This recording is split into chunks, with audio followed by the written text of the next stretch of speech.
바리케이트를 쳐야 합니다. 언론 양심의 역사를 이어갈 언론의 바리케이트를 칠 때다. YTN 해직 기자 노정면의 뉴스바.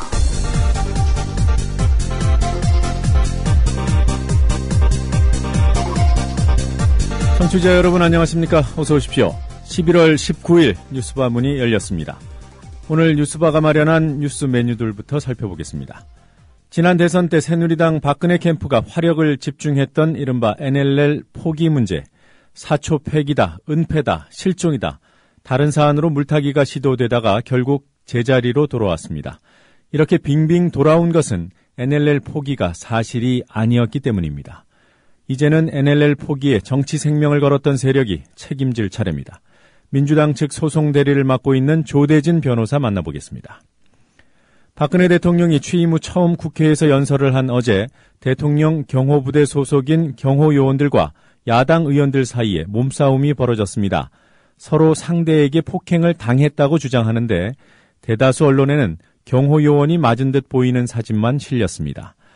뉴스바가 경호요원이 야당 의원의 뒷덜미를 잡아채는 장면을 저희 방송 게시판에 올리고 상세히 설명드리겠습니다.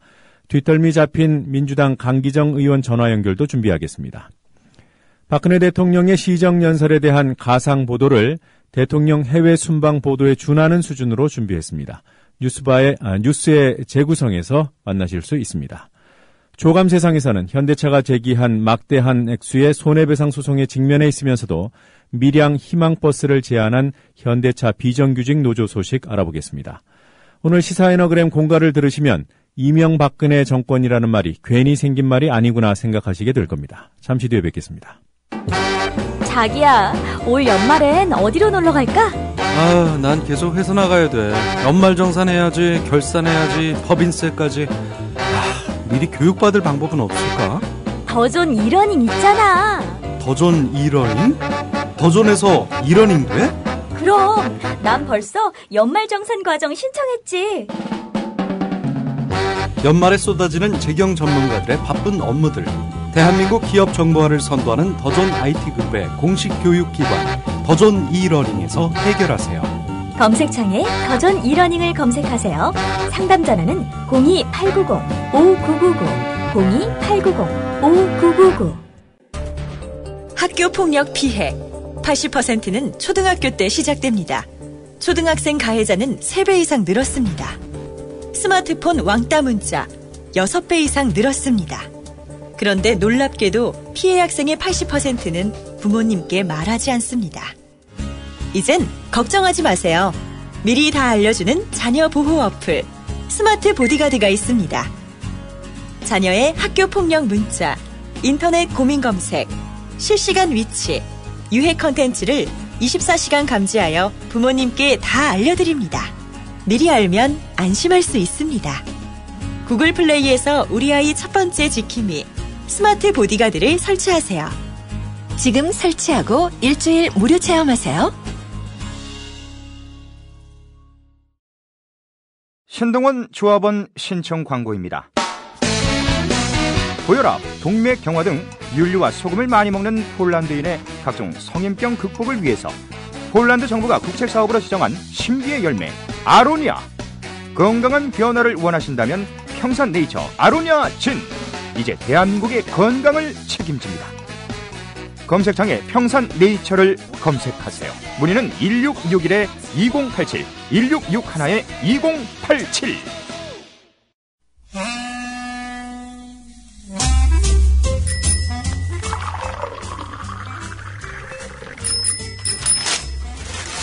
아침 신문 귀로 읽으세요. 김용민의 조간 브리핑. 네, 오늘 아침 신문들은 어떤 뉴스에 주목하고 있는지 김용민 PD와 함께 신문 펼쳐보도록 하겠습니다. 안녕하세요. 네, 안녕하십니까. 자, 한겨레 신문 먼저 보는 겁니까? 예, 그렇습니다. 네.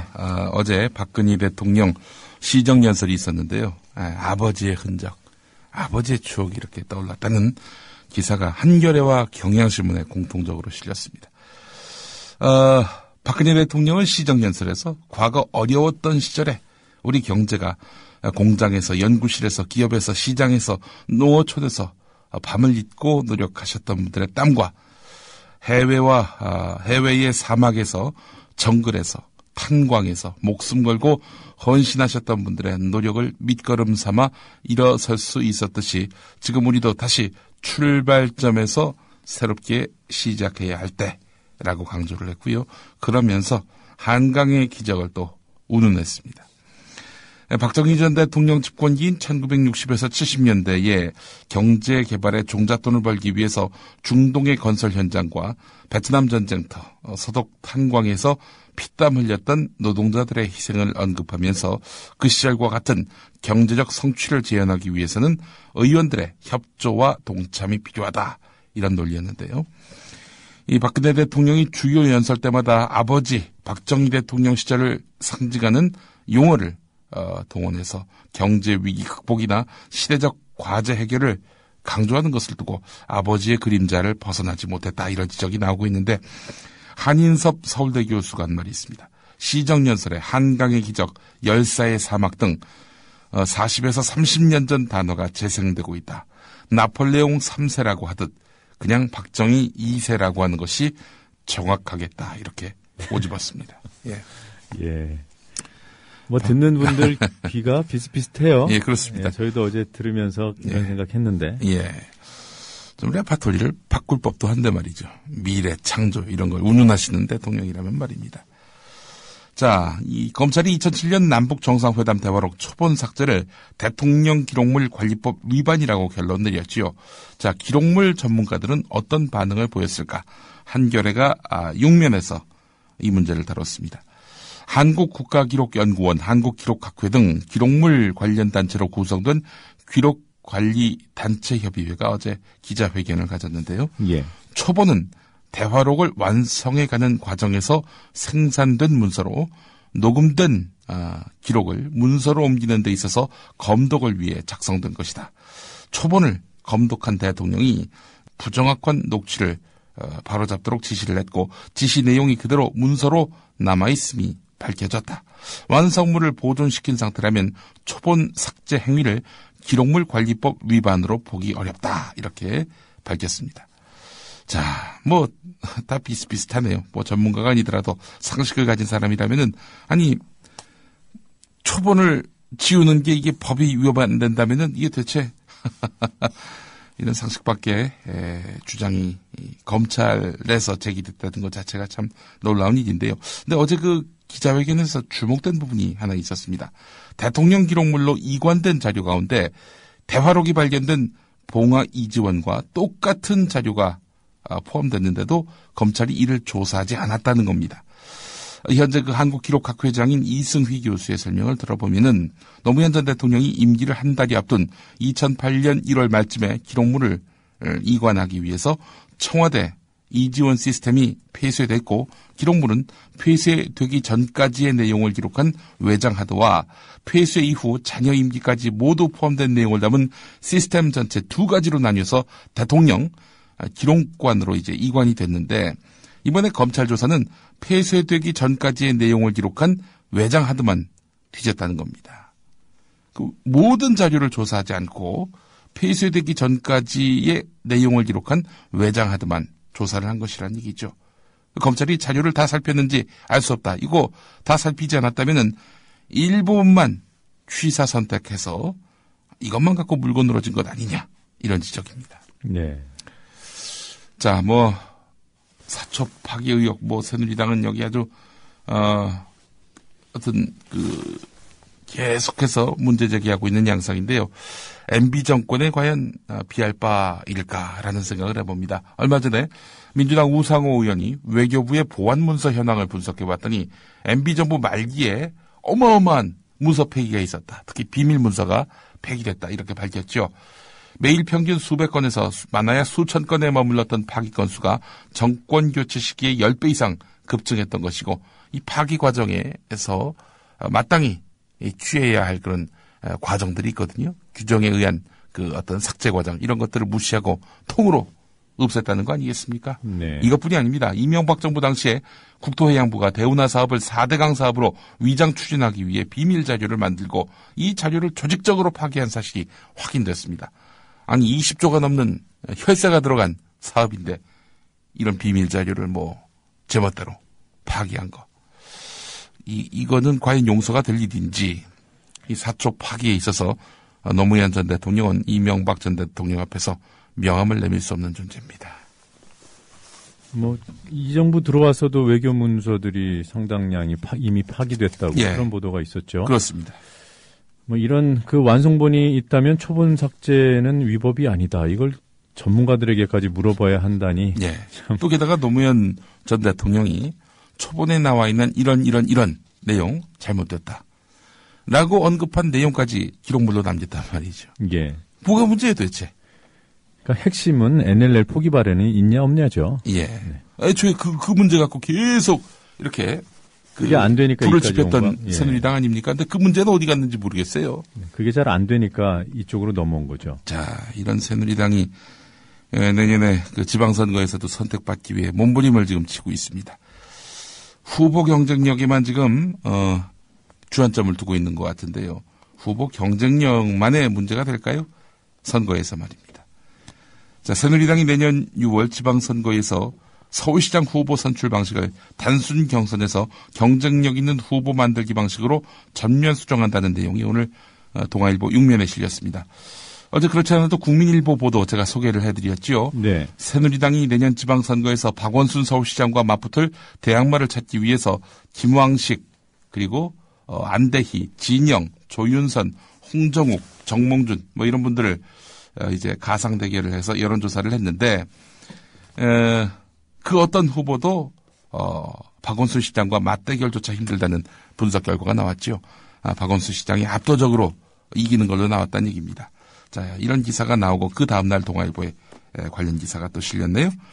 자, 새누리당은 1차로 이번 달 안에 당내 인사뿐 아니라 외부 인사까지 총 10명을 놓고 인지도와 함께 누가 시장 후보로 적합한지 검증하는 후보 적합도 여론조사를 실시할 예정이라고 합니다.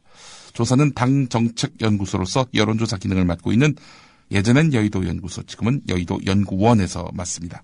자, 근데 주목되는 부분이 있습니다. 앞서서 제가 김황식, 안대희, 그리고 정몽준, 조윤선, 진영, 그리고 홍정욱 이런 6사람에 대해서 새누리당이 조사했었다라고 말씀드렸죠. 네, 어제 국민일보 보도요. 그런데 10명을 놓고 인지도와 함께 시장 후보로 적합한지 검증하는 후보 적합도 여론조사를 또 실시한다는 거 아닙니까? 나머지 4명은 누구냐? 김황식, 안대희, 정몽준, 조윤선, 진영, 홍정욱 말고 새로 추가된 4명은요. 미성년자가 한 분 계시네요. 예, 5살, 5세 훈. 이분 다시 또 거론이 되고 있습니다. 또 나경원, 그리고 원희룡, 이혜훈 이 4사람이 또 서울시장 후보 선출 과정에서 여론조사 때 이렇게 거론될 그런 사람들입니다. 자, 그렇게 해서 이제 1차로 후보군을 압축한 다음 내년 1월, 2월에는 정책 현안, 수행 능력 분야 등에 대한 여론조사도 실시할 계획이라고 하는데요. 자, 그렇게 해서 이제 후보군을 만들겠다라는 것이 새누리당의 구상인 것 같습니다. 이 오세훈 나경원이 다시 거론되네요. 예. 그런데 이게 그 새누리당의 이런 준비, 예. 치밀한 준비, 예. 기획, 네. 이런 거를 야당들은 왜 안 하죠? 왜 하고 있나요? 제가 모르는 건가요? 일단 서울시장의 경우는 박원순 시장이라는 워낙 막강한 그런 그 후보가 있기 때문에 서울시는 그냥 넘어가는 그런 분위기인 것 같은데 말이죠. 자, 근데 안철수 의원 쪽에서 신당을 만들면서 서울시장 후보를 내겠다 또 이렇게 나오고 있는데 레토릭 정도가 아니겠는가 이렇게 보는 시각도 있고요.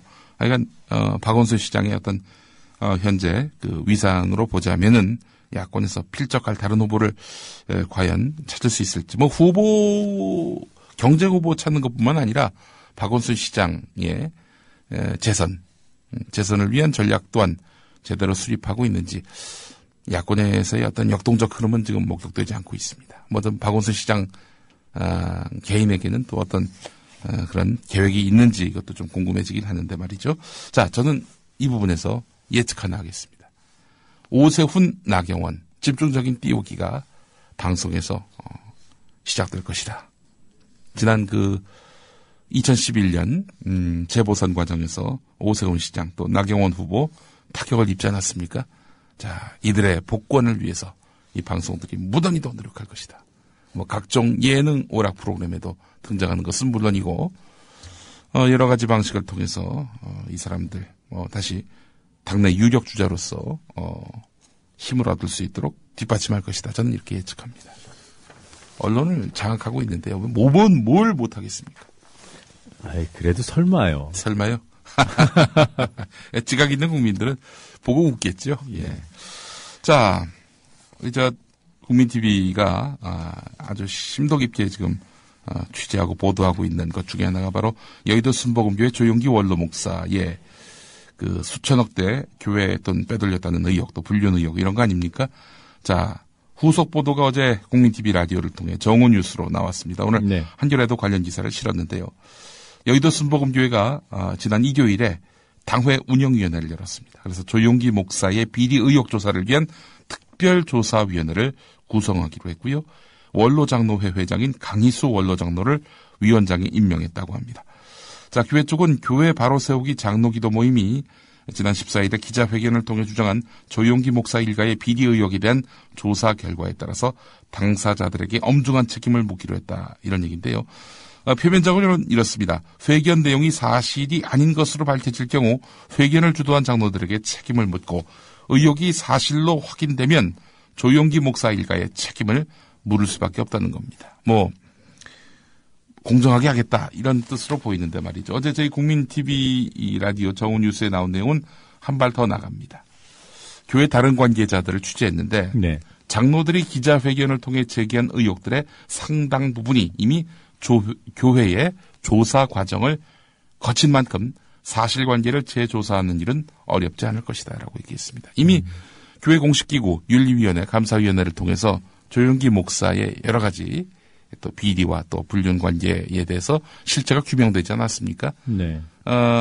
이번 조사는 전면적인 재조사라기보다는 이미 이 확인된 사실을 토대로 이 판단을 하겠다라는 것이 명확하게 읽혀집니다. 자, 그렇다면은 저간의 흐름을 판단해 볼 때 조용기 목사에게 상황이 불리하게 돌아간다. 이렇게 조심스럽게 추정해 봅니다. 네. 자, 한국일보 일면 보도를 보겠습니다. 2013학년도 서울대 정시 모집 합격자 가운데 서울에 있는 일반 고등학교 학생 10명 가운데 7명이 강남 서초 송파 이른바 강남 3구 출신인 것으로 나타났다는 겁니다. 서울대가 정시 선발을 확대하기로 함에 따라서 특목고는 물론이고 일반고에서조차 강남 지역 학교에 대한 쏠림 현상이 더욱 심화될 것으로 보입니다. 강남 서초 송파 말고도 교육특구로 불리는 곳이 있죠. 바로 양천 노원입니다. 자, 양천 노원까지 더하면은 2013학년도 서울대 정시 모집 합격자 가운데 서울에 있는 일반고 학생의 비율은 81.8%까지 올라갑니다. 10명 가운데 8명이 강남 3구와 양천 노원 출신이라는 얘기입니다. 자, 한 사교육 대표가 한국일보 기자에게 이런 말을 했네요. 수능에 강한 교육특구 학생들이 정시를 독식하고 있는 셈이다. 네. 정시 선발 비중이 늘어나고 수능의 영향력이 커지는 2015학년도 서울대 입시부터 교육특구 강세는 더욱 강화될 것이다. 이렇게 전망했습니다. 참. 왜 이런 방향으로 자꾸 그 대학 전형 방식을 바꾸죠? 네. 어디 출신이십니까? 네. 서울특별시 성동구 출신입니다. 네. 마장동, 사근동, 그쪽. 예. 우리 인천광역시 부평구 출신의 부평의 아들. 노종면 앵커도 이쪽 지역과는 좀 거리가 있습니다. 예. 오늘 국민일보 8면 기사. 국민일보가 이 조용기 목사 관련한 보도를 거의 안 하고 있습니다. 지난 금요일자 이후로 말이죠. 자, 국민일보의 다른 기사를 보면은 괜찮은 기사들이 요즘 많습니다. 이 기자들이 좋은 사람들이 많아서 그런 것도 있는데 LG전자 헬기가 충돌한 서울 삼성동 현대 아이파크 아파트. 여기 피해 주민들이 사고 직후에 인근 특급 호텔에 머물고 있는 것으로 알려져 있죠. 자, 일단 그 당일 현장에 책임자로 보이는 간부 공무원이 도착해서 아파트 안전 문제는 물론이고 또 주민들의 그 또 이렇게 편의를 위해서 부단히 애쓰는 모습이 이렇게 기자의 눈에 목격이 됐습니다. 오크우드 호텔 그리고 코엑스 인터내셔널 호텔 뭐 잘 모르는 저도 어디서 들어본 듯한 이런 유명 호텔인데요. 여기에 이렇게 모셨다는 건데 여기가 뭐 하루 숙박비만 30에서 50만 원 되는 그런 호텔이라고 합니다. 자, 이 주민분들은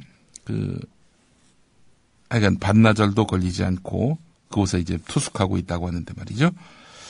자, 뭐 저는 이런 대처 바람직하다고 봅니다. 뭐 하여간 어려운 처지에 겪으신 분들, 이분들의 편의를 제공하는 것이 공공기관의 역할이긴 한데, 근데 같은 강남구에서 비슷한 재난에 준하는 사건이 발생을 했는데, 이건 재난에 준하는 게 아니라 재난이죠.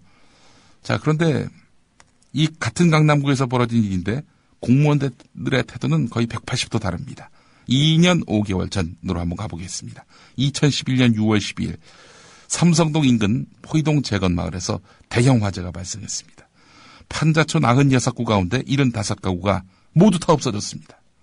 270여 명의 주민들은 가재도구 하나 챙기지 못하고 간신히 몸만 빠져나왔습니다. 전 재산을 다 잃은 거지요. 자, 임시 숙소는 어디냐? 특급 호텔이 아니었습니다.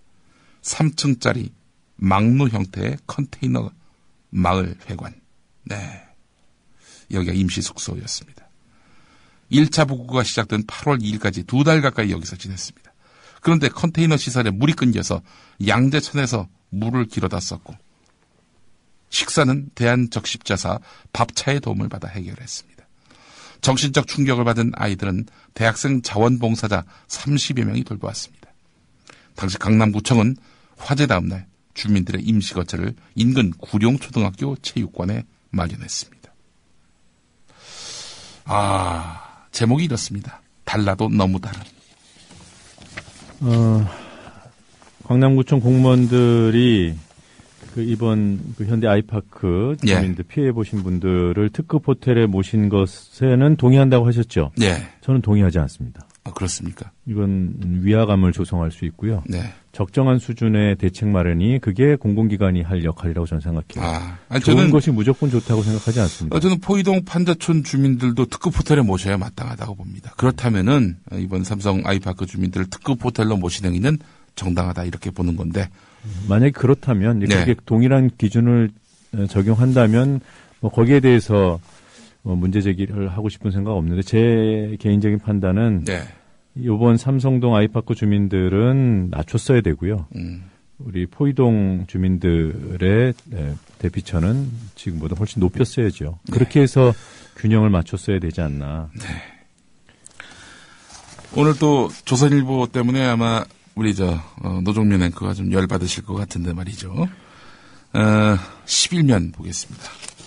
내라는 혐의로 구속 기소된 이석기 통합진보당 의원에 대한 공판, 이 공판에서 증인으로 나온 분이 있습니다. 바로 어제 있었던 일인데요. 한국전력의 김모 송전 팀장입니다. 자, 이분은 왜 나왔느냐? 혁명조직 아로 조직원들이 송전철탑 타격 모의를 했는데 이게 만약에 실제로 실행된다면 어떻게 되느냐? 상당히 위험성이 충분하다. 또 실현 가능하다. 일반인이 이렇게 공격을 할 수 있다. 수도권 6개 철탑에 대해서 동시 타격을 할 때는 대정전이 벌어진다. 이렇게 말했다고 합니다. 자, 이게 실소를 금치 못하는 부분은 뭐냐면은 변호인들 이야기가 이렇습니다. 송전탑을 파괴한다는 계획은 전혀 없었고 검찰이 너무나 상황을 과장하고 있다. 검찰 주장은 누군가 송전탑을 공격한다면 국가기관망이 얼마나 위험한지 그 가정을 전제로 하고 있기 때문에 우리하고 관련이 없다. 이렇게 일축을 했습니다. 방송 들어오기 전에 이미 봤고요. 한번 한 차례 분노를 사겼기 때문에 지금은 웃을 수 있습니다. 근데 제목이 뭐냐면요. 조선일보는 이 내용을 다 읽어야 합니다. 그렇지 않으면은 바보 소리 듣기 딱 좋습니다. 제목은 이렇습니다. 한전 아로의 송전탑 파괴 가능성 물으니까 위험성이 충분하다. 소제목으로 갑니다. 한국전력 송전팀장 이석기 내란 음모 혐의 재판서 증언. 일반인 공격 가능하다. 수도권 6개 철탑 동시 타격되는 대정전. 이렇게 되어 있습니다. 이런 기사에 철퇴를 가해야 돼요. 이 예. 철퇴라는 표현이 저는 결코 과하다고 생각하지 않는 게 예. 지금 아로가 있냐 없냐가 이 사안, 다른 사안도 아니고 내란 음모 사안입니다. 예. 한 사람을 죽이고 살릴 수 있는 그런 사건이에요. 예. 그러니까 아로가 있고 아로가 이런 일을 할 수 있으면은 그야말로 우리 사회에서 배척하고 법에 따라 처벌해야 되는 거죠. 예. 아로의 송전탑 파괴 가능성에 대해서 위험성이 충분하다고 이 김모 씨가 대답했습니까? 예. 아니, 그렇습니다. 조선일보 전수영 기자 네. 자신의 기사의 제목이 이렇게 뽑혔는데 뭐 하고 있는 겁니까 도대체? 네. 이거 사람을 죽이는 기사예요 이거는.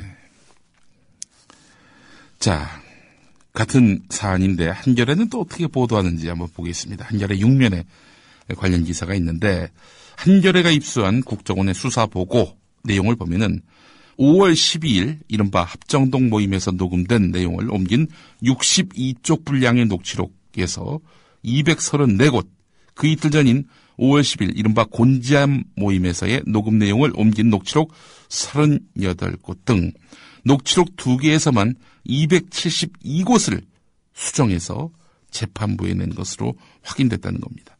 그러니까 실제로 이 사람들이 한 말을 이 국정원이 바꿔가지고 재판부에 낸 것이 272곳이라는 겁니다. 녹취록, 그러니까 음성 파일이 있고요. 음성 파일이 있고. 그걸 이제 글로 옮겨 적은 녹취록이 네. 초기에 뭐 한국일보 등등의 예. 전문이 공개됐잖아요. 예. 그리고 그것이 재판부에 제출이 됐는데 네. 알고 봤더니 여기에 오류가 있었다는 거죠. 그렇습니다. 그거를 국정원 스스로가 인정하고 뒤늦게 고쳐서 재판부에 다시 제출했는데 네. 그 뒤늦게 제출한 그 녹취록과 처음 신문에 보도되고 재판부에 냈던 녹취록을 비교해 보니까 일단 그 합정동 모임에서만 234곳에서 네. 차이가 있었다는 거죠. 그리고 곤지암 모임에서 38곳 합해서 272곳인데 이 낱말뿐만 아니라 구절 또는 문단에 걸쳐서 수정을 하면서 실제 단어 수로 환산하면은 272곳이 훨씬 넘는다고 합니다. 이를테면은 결정을 내보내자 이렇게 말을 했는데 국정원이 결전을 이루자. 그것뿐만이 아닙니다. 결전성지라고 마치 이들이 이야기한 것처럼 돼 있는 이 보고서. 사실을 따지고 보니까 결전성지가 아니라 절두산성지. 이렇게 돼 있다는 겁니다. 전쟁을 준비하자 이런 말을 했다는 건데 알고 보니까 결정을 내보내자. 이런 식으로 호전적 색채가 진한 문구들로 이렇게 바꿨다는 거죠. 왜 이렇게 바꿨을까요?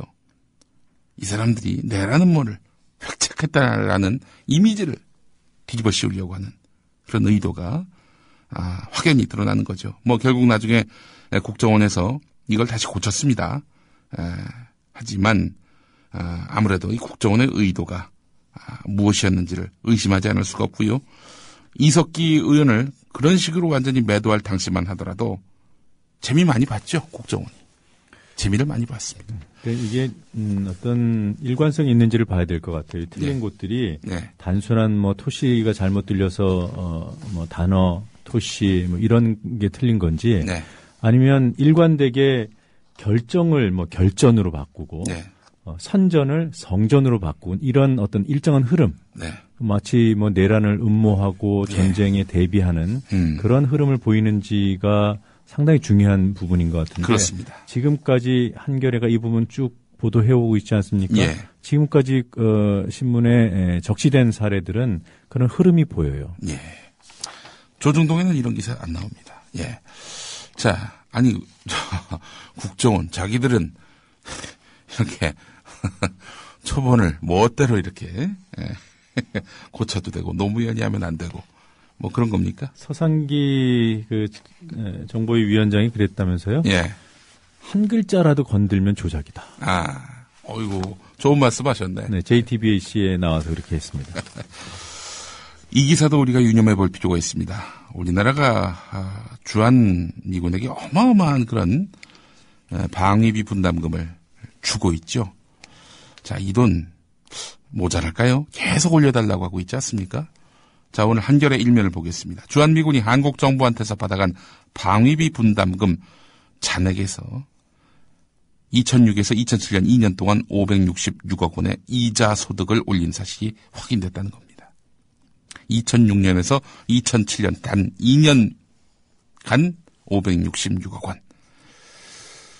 잔액이나 이자 소득이 확인된 5년치만 해도 미군이 거둔 이자 소득액은 1627억 원에 이를 것으로 추정됩니다. 시민단체인 평화와 통일을 여는 사람들이 8차 방위비 분담금 협정에 대한 국가소송 과정에서 법원을 통해 확보한 주거래 내역을 보니까 이렇게 나왔다는 겁니다. 자, 그동안 우리 한국 정부는 어떤 입장이었느냐. 미군이 관리하는 방위비 분담금 잔액에서는 이자가 생기지 않는다는 엉뚱한 이야기를 해왔다는 겁니다. 국방부는 지난 10월에 심재권 민주당 의원 질의에 방위비 분담금 잔액은 미군이 커뮤니티 뱅크에서 관리하며 이자가 발생하지 않는다고 4차례 확인했다. 이렇게 답변했다는 겁니다. 자, 지금까지 미군이 거둔 이자 수익 수천억. 정상적이고 상식적이라면 어떻게 해야 되겠습니까?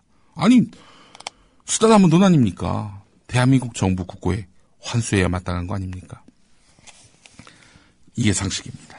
예. 이자 소득 없다고 우리 정부가 왜 이렇게 해명까지 해주는지 모르겠어요. 왜 해명해줬어? 미국 정부도 아니고 말이죠. 한겨레 신문 기사, 이 관련 기사는 1면에 있고요. 경향신문 13면 보도를 보면은 수잔 호프굿 세계 교원단체 총연맹 회장 인터뷰 내용이 있습니다. 자, 세계 교원단체 총연맹은 172개 나라 401개 교원 노조가 가입해 있는 그런 단체인데요.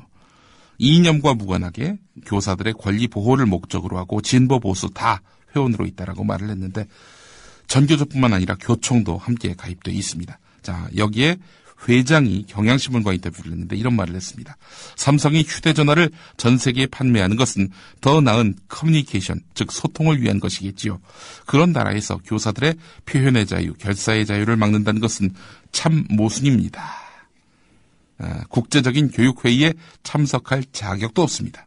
한국 정부가 말이죠. 이렇게 이야기를 했습니다. 자, 그러면서 이런 아주 의미 깊은 말을 했습니다. 한국에서 현재 빚어지고 있는 갈등은 아이들에게 영향을 준다. 세계교원단체 총연맹은 모두를 위한 질 높은 교육을 위한 단체인데 교사의 권리 제약과 탄압의 결과가 교육에 직접 영향을 주기 때문에 결코 묵고할 수 없다라면서 행동에 나설 뜻임을 시사했습니다. 마지막 기사 하나 더 보겠습니다. 오늘 중앙일보 2면을 보니까 말이죠.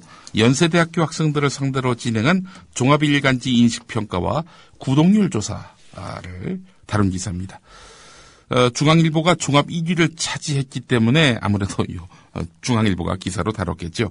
연세대학보 연세춘추가 연세대학교 재학생 1,054명을 대상으로 설문조사를 했습니다. 사회적 영향력, 신뢰도, 도덕성, 전문성, 정치적 균형성, 사회 기여도 6개로 해서 각 5점 만점으로 평점을 매겼는데 중앙일보가 18.63점으로 종합 1위에 올랐고요. 그 뒤를 이어서 한겨레, 조선일보가 이렇게 순위에 랭크됐다는 겁니다. 자, 연세대생이 가장 많이 구독하는 신문 역시 중앙일보로 나타났다고 돼 있는데 흥미로운 것은요. 조선일보, 동아일보가 2위, 3위였다는 겁니다. 이건 뭘 의미하겠습니까?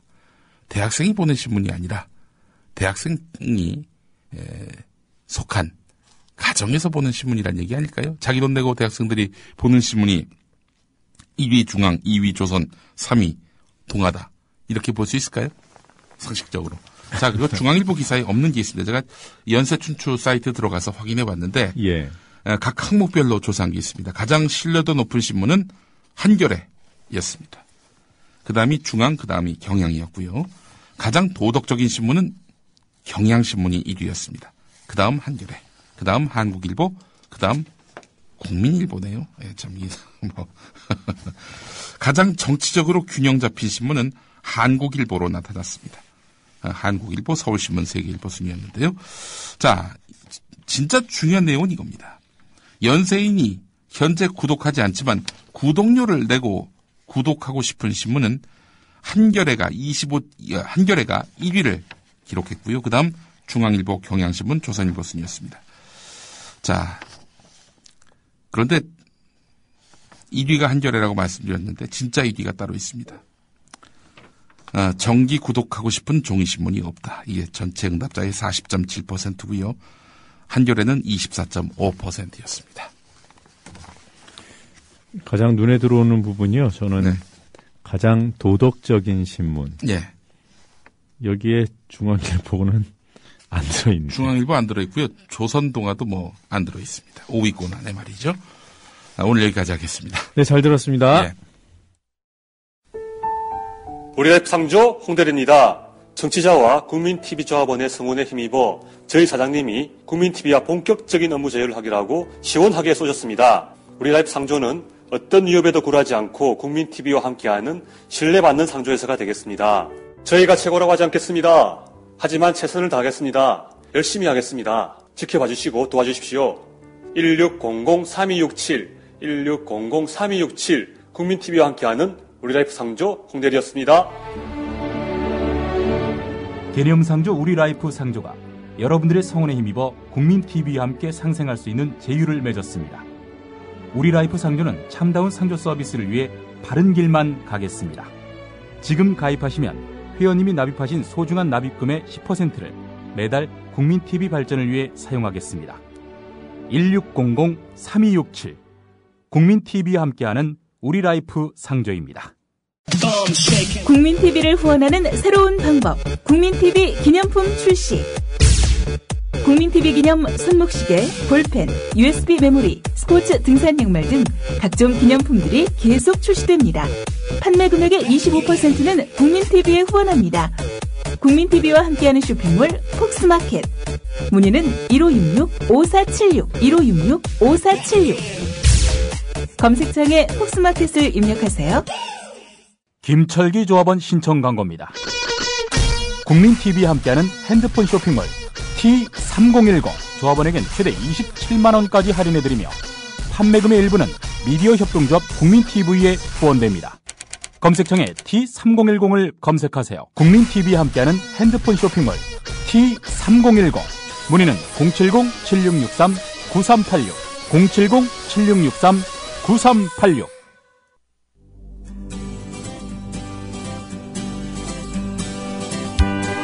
막간 퀴즈입니다. 영국이 낳은 전설적인 록그룹 비틀스의 새 음원과 뮤직비디오가 19년 만에 공개됐습니다. 음악평론가 임진모 씨의 말입니다. 남의 곡을 갖다가 열심히 모방하고 흉내내고 그러면서 실력을 쌓고 내공을 다진 거거든요. 그러고 나서 자신들의 창작 세계로 뻗어나갔기 때문에 이 앨범을 한마디로 아티스트의 성숙 과정, 성장 과정을 여실히 말해주는 그런 앨범이기도 합니다. 문제드립니다. 비틀스의 멤버로 맞는 사람을 골라주세요. 1번 주다스 프리스트, 2번 엘튼 존, 3번 조지 해리슨, 4번 김홍국. 답을 아시는 분은 정답과 함께 연락 가능한 이메일을 적어주세요. 세 분을 선정해 기념 음반을 보내드립니다.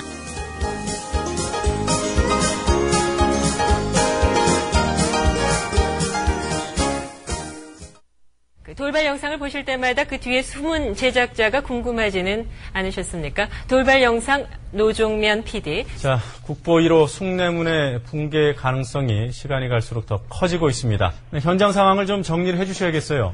네, 그렇습니다. 안녕하십니까. 뉴스타파 앵커 노종면입니다. 3년 5개월 만에 스튜디오 아닌 스튜디오에 앉아 카메라를 바라봅니다. 지금 여러분께서는 YTN 해직 기자 노종면이 진행하는 노종면의 뉴스바를 듣고 계십니다. 노종면의 뉴스바는 매일 아침 7시부터 9시까지 국민TV 라디오로 방송됩니다.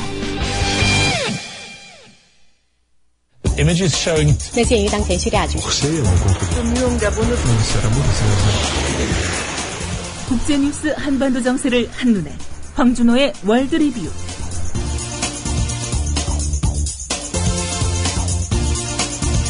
네, 지구촌 소식 알아보는 월드 리뷰 순서입니다.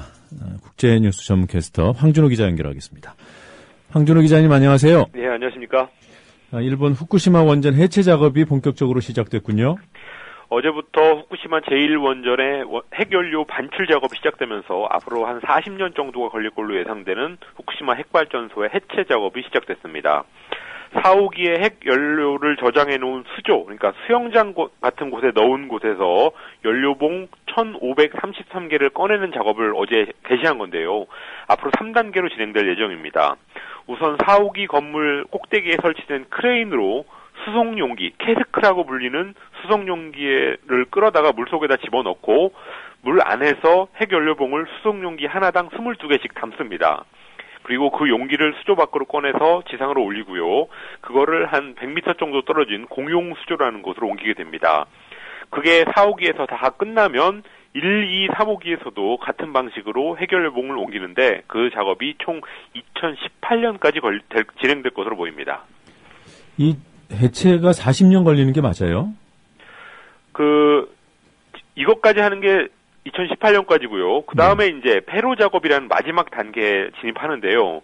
1, 2, 3호기 원자로에 있다가 녹아내린 연료봉을 꺼내는 일인데 이게 2020년에 이제 시작을 하게 되는데 사실 지금 어떻게 꺼낼지도 방법도 못 정한 상태라서 네. 언제까지 끝나는 게 알 수 없고 대략 한 30년 이상 걸린다는 예상만 나와 있습니다. 그래서 도합 한 40년 정도가 걸린다 이렇게 얘기되고 있습니다. 우선 어제 시작한 핵연료 반출부터 사고 없이 끝내는 게 큰 숙제인데요. 이 캐스크 수송용기를 옮기다가 땅에 떨어뜨리는 게 가장 걱정되는 상황인데 핵 문제 전문가들은 만약 그런 사고가 나면 인류사적인 재앙이 있을 수도 있다 이렇게 크게 경고하고 있습니다. 또 재작년에 폭발했을 때 잔해가 수조 속으로 들어가 있어가지고 그거를 해치고 나서 핵연료봉을 용기에 담는 작업 이거부터가 쉽지가 않은 건데 그동안 신뢰를 많이 잃어왔던 도쿄전력이 그 작업을 한다는 게 큰 걱정거리입니다. 네, 해체 일정을 연기한 원전도 있군요. 예, 후쿠시마 원전 말고 이바라키현에 있는 도카이 핵발전소인데요. 30년 넘게 운전하고 나서 1998년부터 가동을 멈춘 그런 원전입니다. 그 후에 2001년부터 폐로 작업이라는 걸 시작해서 올해로 12년째 하고 있는데 저준위 방사능 물질 처분장을 구하지 못해서 매립을 계속 미루다가 내년으로 겨우 잡아놨는데 그것도 역시 그 처분장을 구하지 못해서 다시 연기하게 됐다고 어제 보도가 났습니다. 지난주에 고이즈미 전 총리가 원전 제로 주장을 하면서 폐기물 처분장도 못 구하고 있다 이렇게 개탄을 했었는데 그 말이 사실로 다시 한번 확인이 됐습니다. 더 위험한 고준위 방사능 물질 처분장은 지금 엄두도 못 내고 있고요. 또 앞으로 폐로를 해야 되는 원자력 발전소가 줄을 서 있다는 점도 문제가 되고 있습니다. 핵발전소라는 게 얼마나 많은 비용이 드는 괴물인지를 보여주는 사례인데요. 우리나라에서도 조만간 폐로해야 되는 핵발전소들이 줄줄이 나올 거라서 이게 절대 남의 나라 얘기가 아닙니다. 네. 원전 마피아가 주도해왔다는 이 핵발전 정책. 예. 이런 정보들을 누가 알리겠습니까? 언론이 알려야 하는데 이 언론들은 그 원전 당국의 광고 예산, 캠페인 예산 따내려고 지금 경쟁하는 형국이기 때문에 참 그렇습니다. 그 언론조차도 원전 마피아 입김 속에 있기 때문에 그 좀 어렵습니다. 네, 저도 나름대로 관심을 기울이려고는 하는데 이 폐쇄하는데 40년이라는 긴 시간이 걸린다고 하니까 참 놀랍습니다. 예. 네, 칠레 대선 얘기 좀 해보죠. 당선자를 정하지 못했군요. 칠레 대통령 선거하고 의회 선거가 있었는데 중도 좌파가 다 승리를 했습니다. 예. 그렇지만 대선에서는 과반 득표자가 나오지 않아서 다음 달 15일에 결선 투표를 하게 됐습니다. 중도 좌파 바첼레트 후보 전 대통령이죠. 47%를 득표해서 1등을 했고요. 집권 보수 우파의 마테이 후보라는 사람이 25%를 차지해서 2등을 했습니다. 22%포인트 차이가 났습니다. 그리고 3등 이하를 해서 결선 투표에 못 나가는 후보들이 대부분 다 좌파라서 결선 투표를 하면 무난히 바첼레트가 승리하고 우파가 참패할 걸로 예상되고 있습니다. 의회 선거에서는 중도 좌파가 상원 38석 중에서 20석, 그리고 하원 120석 중에서 70석을 차지해서 이겼는데 바첼레트가 내건 사회혁신안을 다 이행하려면 헌법을 개정해야 되는데 그 개헌선을 넘기지는 못했습니다. 우리나라도 이 결선 투표제 좀 이렇게 도입했으면 좋겠어요. 네, 그런 얘기가 많이 있고 지난번에 대선 후보 중에서도 그런 얘기를 했던 후보가 있었던 걸로 기억하고 있습니다. 네. 예. 뭐 대선에 임박하면 다 이해관계 때문에 그런 논의는 들어가 버리죠. 예. 자, 이 칠레 대선에서 눈에 띄는 결과, 주목할 만한 결과 어떤 것이 있었나요? 예, 총선에서 최근 몇 년간 대학생 시위를 이끌었던 학생 지도자 4명이 하원의원에 당선되면서 사회변화의 열망이라는 게 뭔지 확실히 드러났던 점이 우선 꼽힙니다. 예. 하원에서 사회당 의석이 11석에서 17석으로 그리고 공산당은 3석에서 6석으로 늘었다는 것도 역시 같은 맥락이었습니다. 칠레는 물가가 높고 빈부격차가 OECD 국가들 중에서 가장 나빠서 그런 상황을 근본적으로 바꿔야 된다라는 요구가 아주 강하고 이번 선거에 반영이 됐습니다. 또 하나의 특징은 독재자 피노체트 세력이 득세하고 있는 독립민주연합이라는 당이 의석을 이번에 많이 잃으면서 사실상 몰락의 길에 접어서 들어섰다는 평가입니다. 그런데 대선 투표율이 50%가 안 됐다는 점도 특징이었는데요. 이거는 칠레 민주주의의 앞날에 근심거리를 던져준 선거이기도 했습니다. 네. 자, 그 중국 기업의 북한 투자가 늘고 있다는 기사가 나왔던데요. 어떤 내용입니까? 북한의 3차 핵실험에 대한 유엔 안보리의 경제 제재가 계속되고 있지만 북한의 풍부한 광물 자원과 저렴한 노동 비용 이런 것들에 주목해서 투자에 나서는 중국 사업가들이 늘고 있다고 홍콩의 사우스 차이나 모닝 포스트가 보도했습니다. 중국의 대북 투자에 대한 정확한 통계는 아직 없지만 미국 오벌린 대학은 2011년 재작년까지 총 60억 원, 우리 돈으로 한 6조 원 달러 정도 60억 달러, 그러니까 우리 돈으로 6조 원 정도를 투자했다고 추정을 했고요. 역시 광물 자원에 집중돼 있습니다. 임금도 싸지만 북한의 세금이 낮고 또 초기 투자 비용이 적게 드는 게 장점이고요. 최근에 북한 경제가 조금씩 좋아지고 있고 김정은 정권이 경제 회복에 힘을 쏟는 것도 투자를 끌어당기고 있는 요인이라고 분석했습니다. 네. 결국 중국에 대한 북한의 의존도가 높아지는 거 아닙니까? 북한이 가장 가기 싫어했던 길인데 이 인민경제를 살리려면 다른 방법이 없으니까 결국 그 길을 가게 됐다는 게 전문가들의 얘기입니다.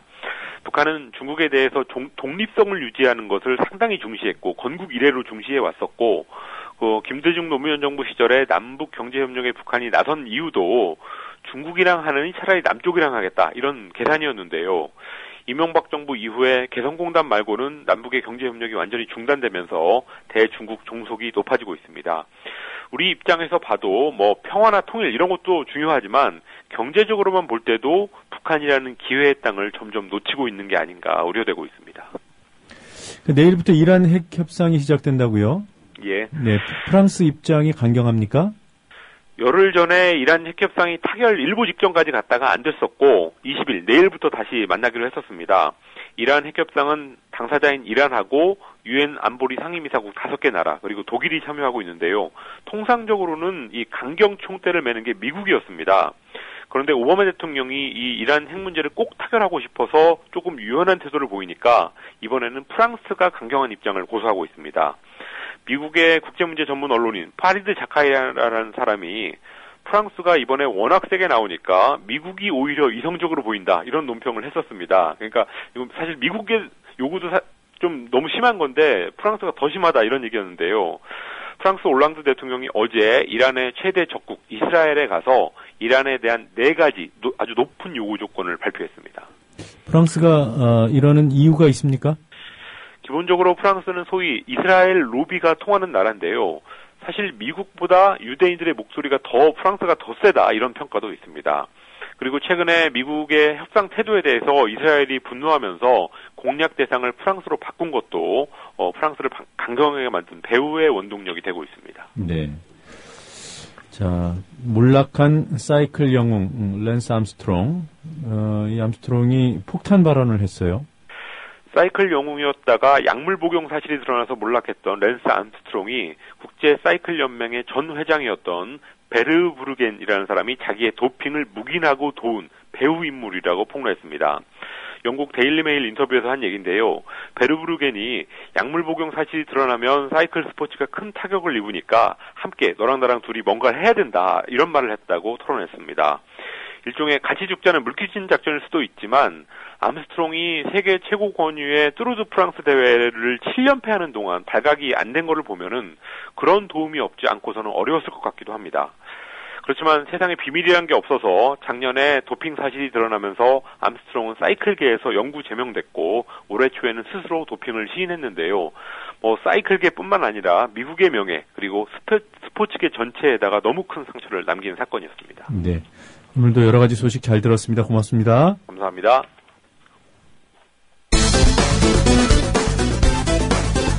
서유럽 순방의 두 번째 행선지로 영국에 도착한 박근혜 대통령이 오늘부터 본격적인 국빈 방문 일정을 시작합니다. 네, 창조경제와 금융 등의 분야에서 풍성한 세일즈 성과가 나올 것이라는 기대 속에 바쁜 행보를 이어갈 예정입니다. 네, 서유럽을 순방 중인 박근혜 대통령이 어제 프랑스에서 양국 경제인들을 만나서 창조 경제를 위한 협력을 역설했습니다. 네, 특히 20분간 직접 프랑스어로 연설을 해서 이목을 집중시켰습니다. L'avenir de la Corée et de la France. 예상 밖의 유창한 프랑스 말이 좌중을 사로잡았고 이 박근혜 대통령의 서유럽 순방은 문화교류의 폭을 더욱 넓혀 문화 융성의 길을 닦는 것이 중요한 목표입니다. 네, 프랑스를 방문 중인 박 대통령의 문화 행보에 이 같은 의지가 읽힙니다. 박근혜 대통령은 영국 방문 마지막 날인 어제 이 런던 시장이 초청한 만찬 행사장에서 돌발 상황을 맞았는데요. 네, 넘어진 또 박 대통령은 또 얼마나 민망할까요? 그런데 이때 박 대통령이 재치 있는 한마디로 상황을 넘깁니다. 뭐라고 했을까요? 드라마틱 엔트리, 극적인 입장이네요. 이렇게 얘기를 했다고 합니다. 재치 있고 의연하게 대처한 박 대통령, 공식 만찬 행사는 아주 잘 마쳤다고 하는데요. 만찬이 끝나고 나갈 때도 박 대통령은 또 한마디 했습니다. quiet exit, 퇴장할 때는 조용히라고 말해 주변의 웃음을 자아냈다고 합니다. 박근혜 대통령은 국빈 방문에 걸맞게 영국 왕실로부터 극진한 환대를 받았습니다. 영국에서 만난 박근혜 대통령과 엘리자베스 2세 여왕. 두 사람의 파란만장 인생 스토리에는 공통점이 있다? 공통점이 있다고 해요. 예. 사적 감정을 드러내지 않는다. 차가울 것 같은데 또 차갑지만 않은 어떤 따뜻한 면도 있는데. 제정신 아닌 이 나라 방송. 어제 혹시 이런 뉴스가 나오는 것은 아닐까 솔직히 염려했습니다. 박근혜 대통령이 불어에 이어서 이번엔 한국어로도 연설을 해 좌중의 박수를 받았습니다. 박근혜 대통령 연설 도중 돌발 상황이 발생했습니다. 종북 야당인 통합진보당 의원들이 기습적으로 피켓 시위를 벌인 것입니다. 그러나 박 대통령은 이에 아랑곳하지 않고 의연하게 연설을 진행했습니다. 박근혜 대통령 연설 와중에 민주당이 경호실과 충돌해 말썽을 빚었습니다. 대통령은 국회 안에서 민생 걱정할 때 민주당은 국회 밖에서 정쟁을 벌였습니다. 박근혜 대통령이 시정연설을 하던 어제 서울에 첫눈이 내렸습니다. 놀라운 일이죠. 영국 순방 중에는 박 대통령이 도착하는 곳마다 내리던 비가 그치는 등 기상이변이 계속됐습니다. 측근들은 박 대통령이 상서로운 기운을 몰고 다니는 것 아니냐고 한마디씩 했습니다. 이것도 좋은데 나중에는 혹시 이런 기사도 나오지 않을까? 박근혜 대통령이 국정원의 선거 개입을 사전에 알았던 것으로 드러났습니다. 그럼에도 불구하고 그동안 자신은 모르는 일이라고 해왔지요. 박 대통령의 놀라운 연기력에 영화 감독들마저 감탄했습니다. 박 대통령을 캐스팅하자는 이야기도 영화계에서 돌고 있다고 하네요. 물론 이 기사는 지어낸 이야기입니다.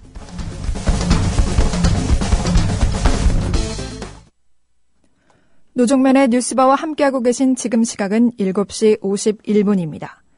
이 시각 간추린 뉴스입니다.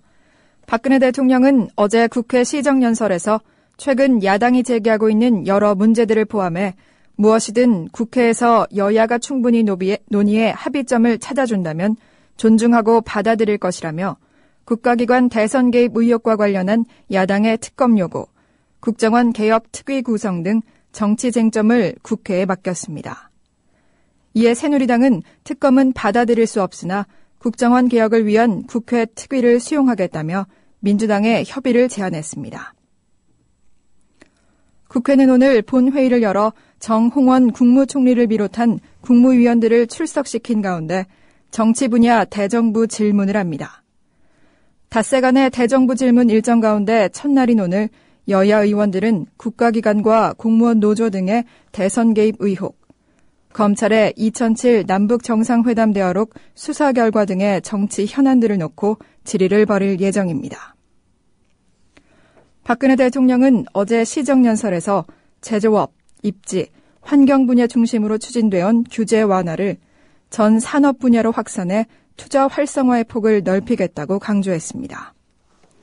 특히 의료, 교육, 금융, 관광 등 부가가치가 높은 서비스업에 대한 규제를 과감하게 풀어갈 것이라고 언급했습니다. 국가정보원이 이석기 통합진보당 의원 등의 내란 음모 사건과 관련해 주요 증거인 녹취록에서 녹음 파일과 다르게 옮겼다가 뒤늦게 수정한 곳이 272곳에 이르는 것으로 확인됐습니다. 변호인단은 공소 사실에 영향을 주는 표현을 쓰는 등 녹취록의 증거 능력이 의심된다고 주장했습니다. 여의도 순복음교회는 최근 불거진 조용기 원로 목사 일가의 교회돈 횡령 의혹과 관련해 특별조사위원회를 구성 진상조사를 벌이기로 했습니다.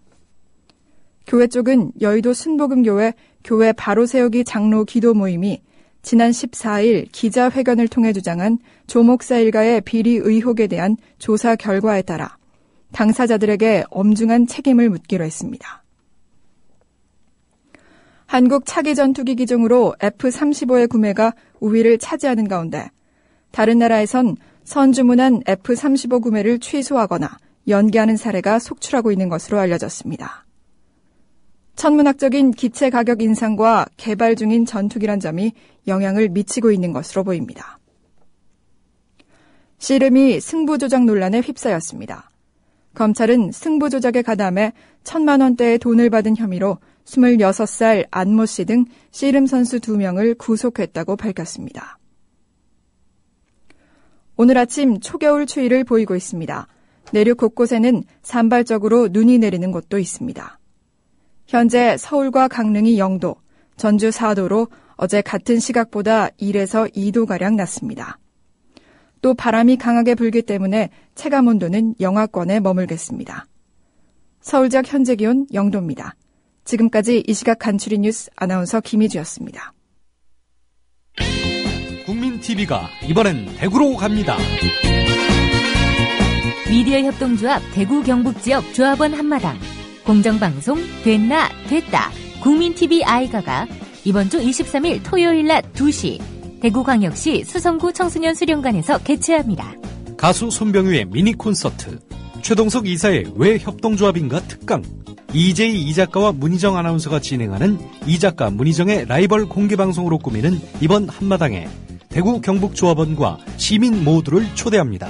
11월 23일 토요일 낮 2시 대구 수성구 황금동 143번지 1호에 위치한 대구광역시 수성구 청소년 수련관에서 열리는 미디어 협동조합 대구 경북지역 조합원 한마당 참언론 국민TV의 미래를 그려보는 시간 함께 만들어보시죠.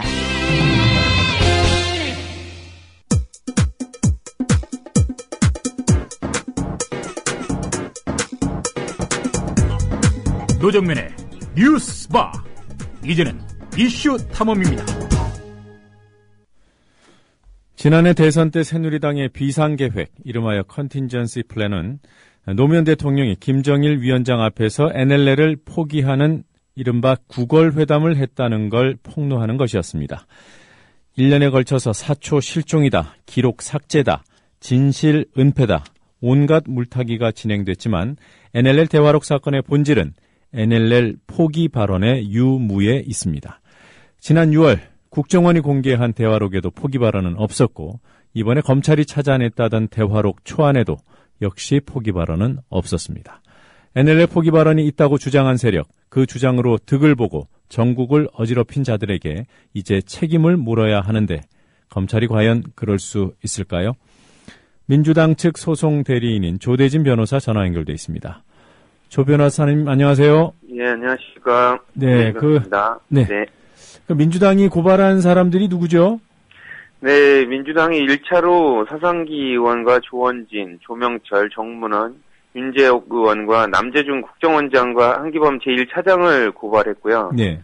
그 뒤에 이제 김무성 의원과 권영세 전 의원도 2013년 7월에 고발했었습니다. 네, 그러니까 총 9명이 고발된 상태군요. 예, 그렇습니다. 네.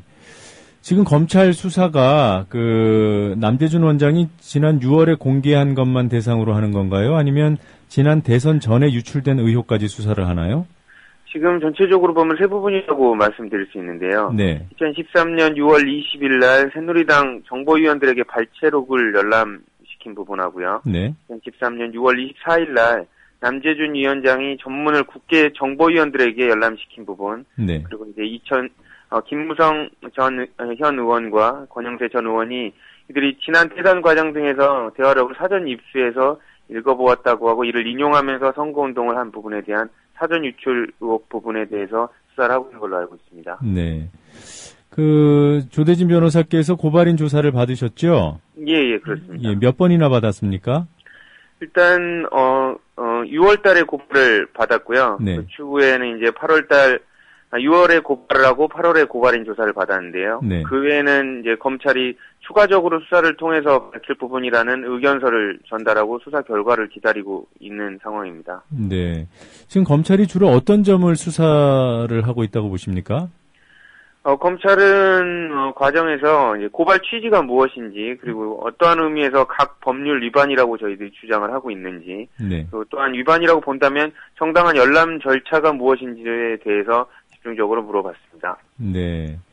지금 고발인 조사만 놓고 보자면 지난 대선 전 유출 의혹보다는 지난 6월에 공개된 부분에 대해서 발췌록과 원문에 대한 그런 부분의 적법성 여부에 대한 그런 수사를 벌인 거군요. 네, 그렇습니다. 네.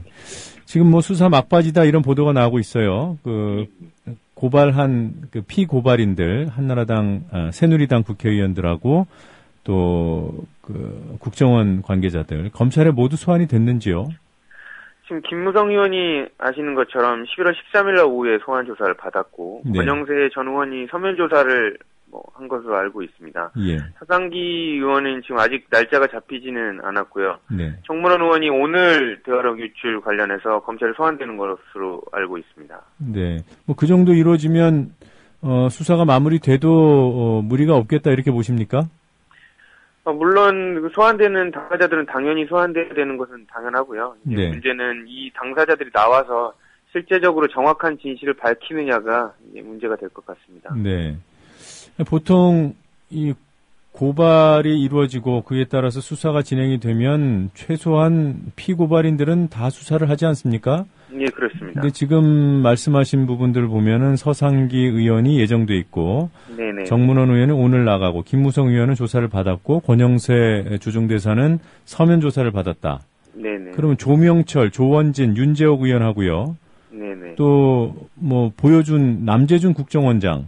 네, 그렇습니다. 그리고 또 한기범 1차장 이런 분들은 전혀 조사가 이루어지지 않은 건가요? 네, 그렇습니다.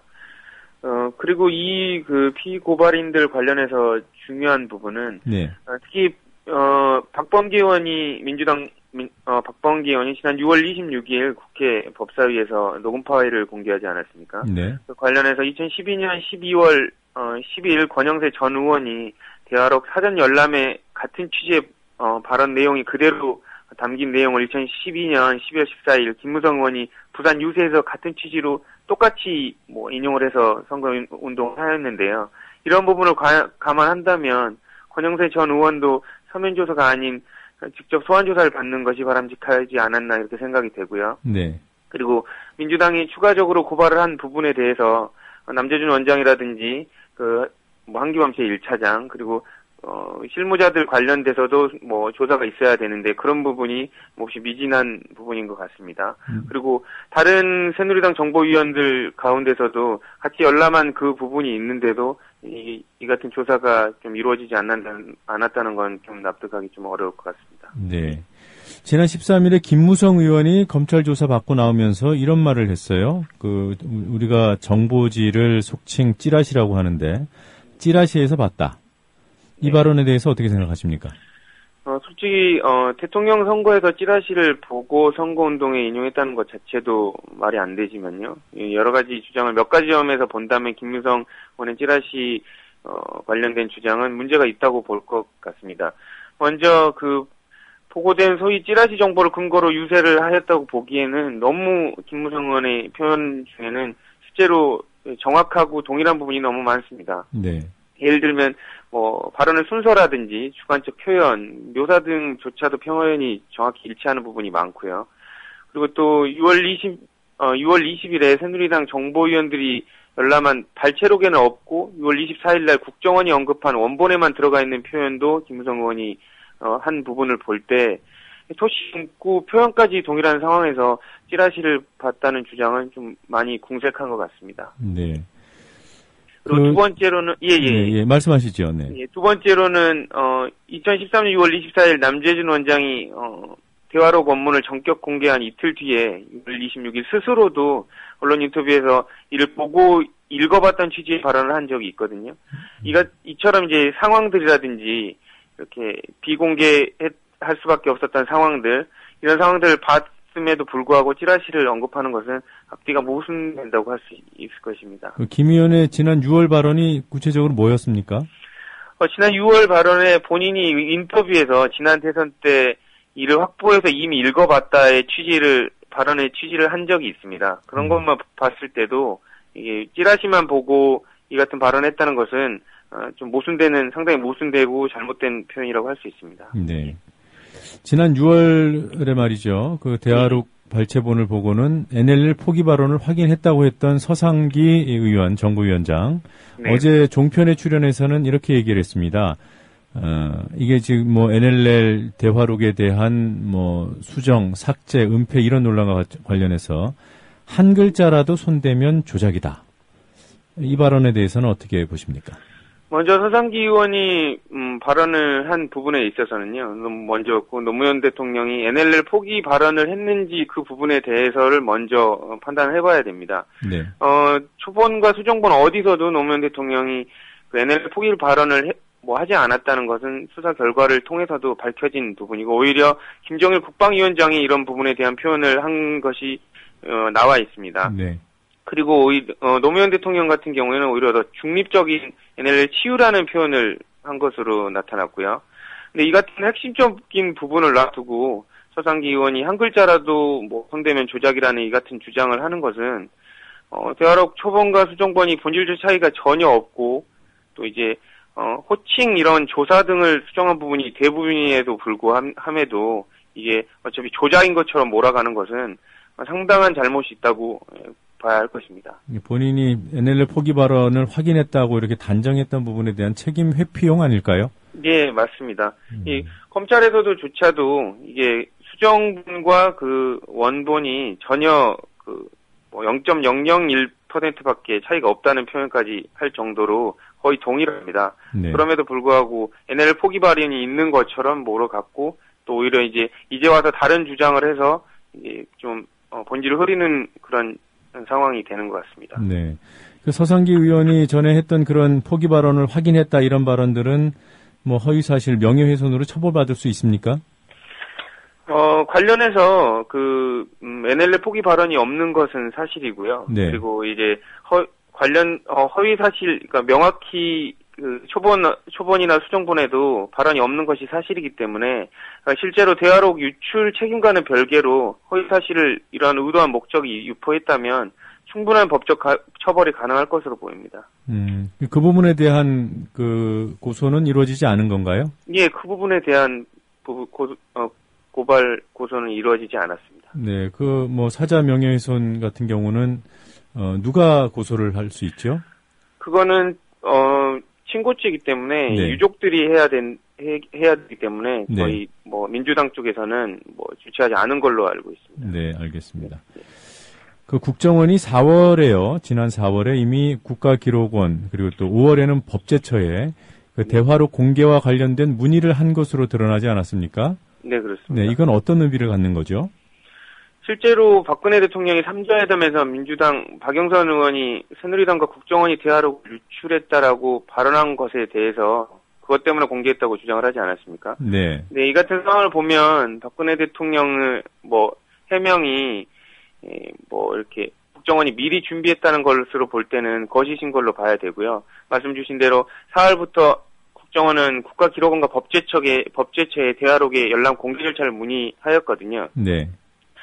즉 이런 걸 볼 때 국정원이 자체 판단에 따라서 이 같은 열람 공개 절차에 대한 준비를 해왔고 정해진 수순에 따라서 6월 24일에 공개를 한 것으로 보는 것이 자연스럽게 보인다고 할 것입니다. 그러니까 그 남재준 국정원장이 재임 시절이니까 예, 국정원이 스스로 기획한 것이다 이렇게 보시는 거군요. 국정원 자체 판단에 의해서 기획하여서 이렇게 열람 공개 절차를 진행한 것 같습니다. 네. 이번에 나왔던 대화록 실종 사건에 대한 검찰 수사 결과 발표 어떻게 평가하시는지요? 먼저 검찰이 10월 4일 날 중간 수사 발표를 초본과 완성본이 마치 많이 다른 것처럼 유의미한 차이가 있다고 하면서 중간 수사 결과를 발표를 했었는데요. 예. 그리고 또 오히려 사라진 초본이 완성본에 더 가깝다는 취지로 발표를 하면서 오해를 사게 한 부분들이 많습니다. 근데 실제로 이 같은 검찰의 발표는 실제적으로 녹음 내용을 정확히 확인하지도 않고 초본이 완성본보다 더 정확하고 완성본은 뭔가 조작된 부분이 있을 것이라는 전제하에 접근했다는 것을 볼 때도 상당히 잘못된 접근이라고 할 수 있을 것이고요. 실제로 초본과 완성본이 사실상 동일한 것으로 봐야 한다면 또 오히려 NLL 관련 발언은 초본보다 완성본이 더 정확하지 않습니까? 이런 상황을 볼 때에도 이 같은 검찰의 예단을 가진 태도는 상당히 아쉬운 부분이 남는다고 할 것입니다. 또 이에 더해서 이제 검찰의 태도를 보면 단순히 온라인 결제 여부 대통령 기록물인지를 따지다 보니까 NLL 관련 발언이 더 잘 반영되어 있는 완성본이 대통령 기록물로 판단되지 않게 되는 이상한 결론도 나오게 된 것입니다. 네. 여하튼 실종 사건에 관한 수사 결과는 이제 나온 거고요. 예. 이것이 지금 조 변호사께서 맡으신 대화록 유출 사건 수사에는 어떤 영향을 미칠 것으로 보십니까? 대화록 수사 결과 이제 실제로 초본 및 수정본에도 NLL 포기 발언은 나오지 않았기 때문에요. 네. 그럼에도 이 같은 대화록을 NLL 포기 발언이 당연히 있는 것처럼 정상회담 시에 당연히 있는 것처럼 팩트로 삼아서 대선 선거운동 때 주장을 했고 또 일부 정황을 보더라도 그런 상황이 이렇게 사전 유출돼서 이렇게 이용됐다는 정황상이 드러나고 있습니다. 예. 이것 때문에 김무성 의원과 권영세 전 의원을 고발했던 것이고요. 예, 검찰의 수사 결과 앞서 말한 대로 NLL 포기 발언이 없는 것으로 확인된 만큼은 이제 대화록 유출 사건도 같은 팩트를 바로잡는 상황에서 연장선상에서 이루어져야 될 것 같습니다. 네. 대화록 실종 사건을 담당했던 검찰 부서하고요. 지금 유출 사건을 담당하는 부서가 다른가요?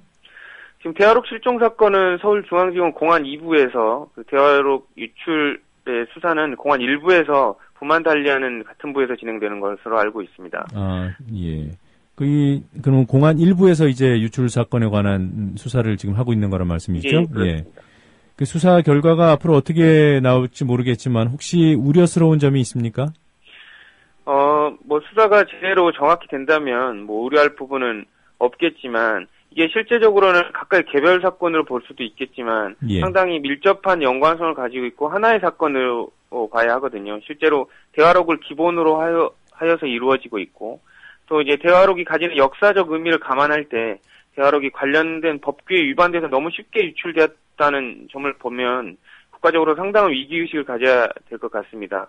이 때문에 이제 당시의 유출의 상황이 구체적이고 당사자들의 발언도 있는 상황이기 때문에 이 부분들을 구체적으로 수사해서 국민들이 납득할 만한 결론을 내도록 하면 해야 될 것 같습니다. 네. 이거는 혹시 우리 조 변호사께서 답변을 해주실 수 있을지 모르겠는데요. 예. 조금 전에 NLL 포기 발언을 노 전 대통령이 했다고 그렇게 단정적으로 얘기한 서상기 의원 등에 대한 사자 명예훼손 고소. 노 전 대통령의 유족들이 제기할 가능성이 있습니까? 혹시 그에 대해서 아시는 부분이 있는지요? 그 부분에 대해서 제가 명확히 아는 부분은 없습니다만은, 예. 유족들이 그런 부분에 대해서 충분한 의사를 가지고 있다면, 충분히 제기가 가능한 것으로 보여집니다. 네, 예, 잘 알겠습니다. 지금까지 NLL 대화록 유출 사건의 민주당 측 소송 대리인인 조대진 변호사였습니다. 고맙습니다. 네, 감사합니다.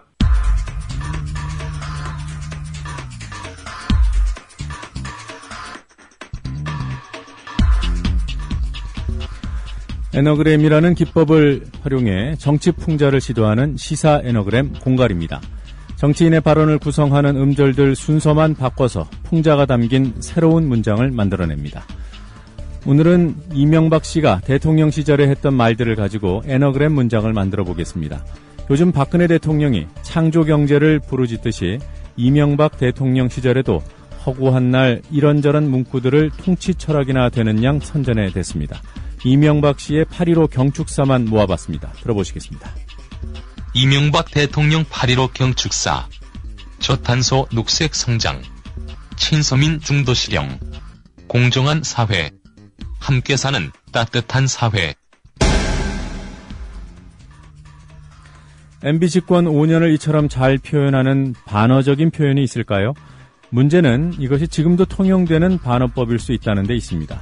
이 말들을 공갈통에 넣고 음절들 순서를 바꿔서 지금의 여성 대통령, 대통령 소적게 바치는 문장을 만들어 보겠습니다. 들어보시겠습니다. 대통령 소적게. 따이한 도사 8.15 공경 축사는 사실 회녹색 성장, 서민 방명, 친정 중용, 한탄 사회 뜻함.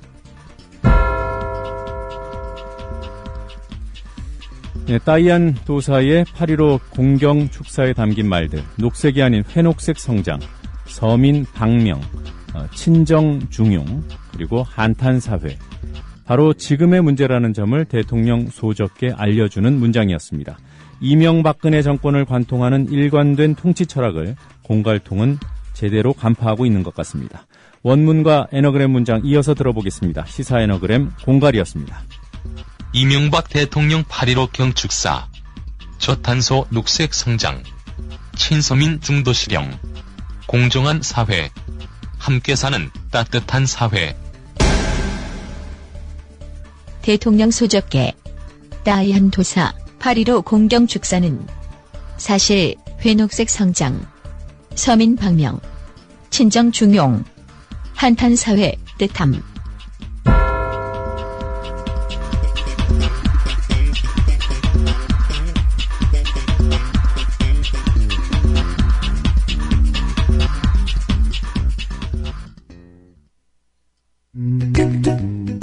국민TV 라디오를 지지해주시는 방법.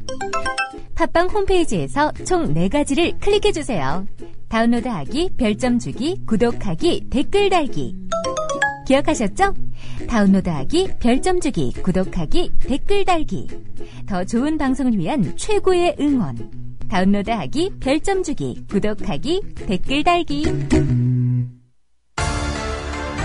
국민TV 뉴스가 창간했습니다. 빠르고 정확한 뉴스. 국민TV 뉴스의 텍스트 버전을 여러분 앞에 내놓습니다. 국민TV 라디오의 각종 콘텐츠를 이제는 읽으실 수 있습니다. 뉴스.국민.tv. 국민TV 뉴스에서 세상의 모든 뉴스와 만나세요.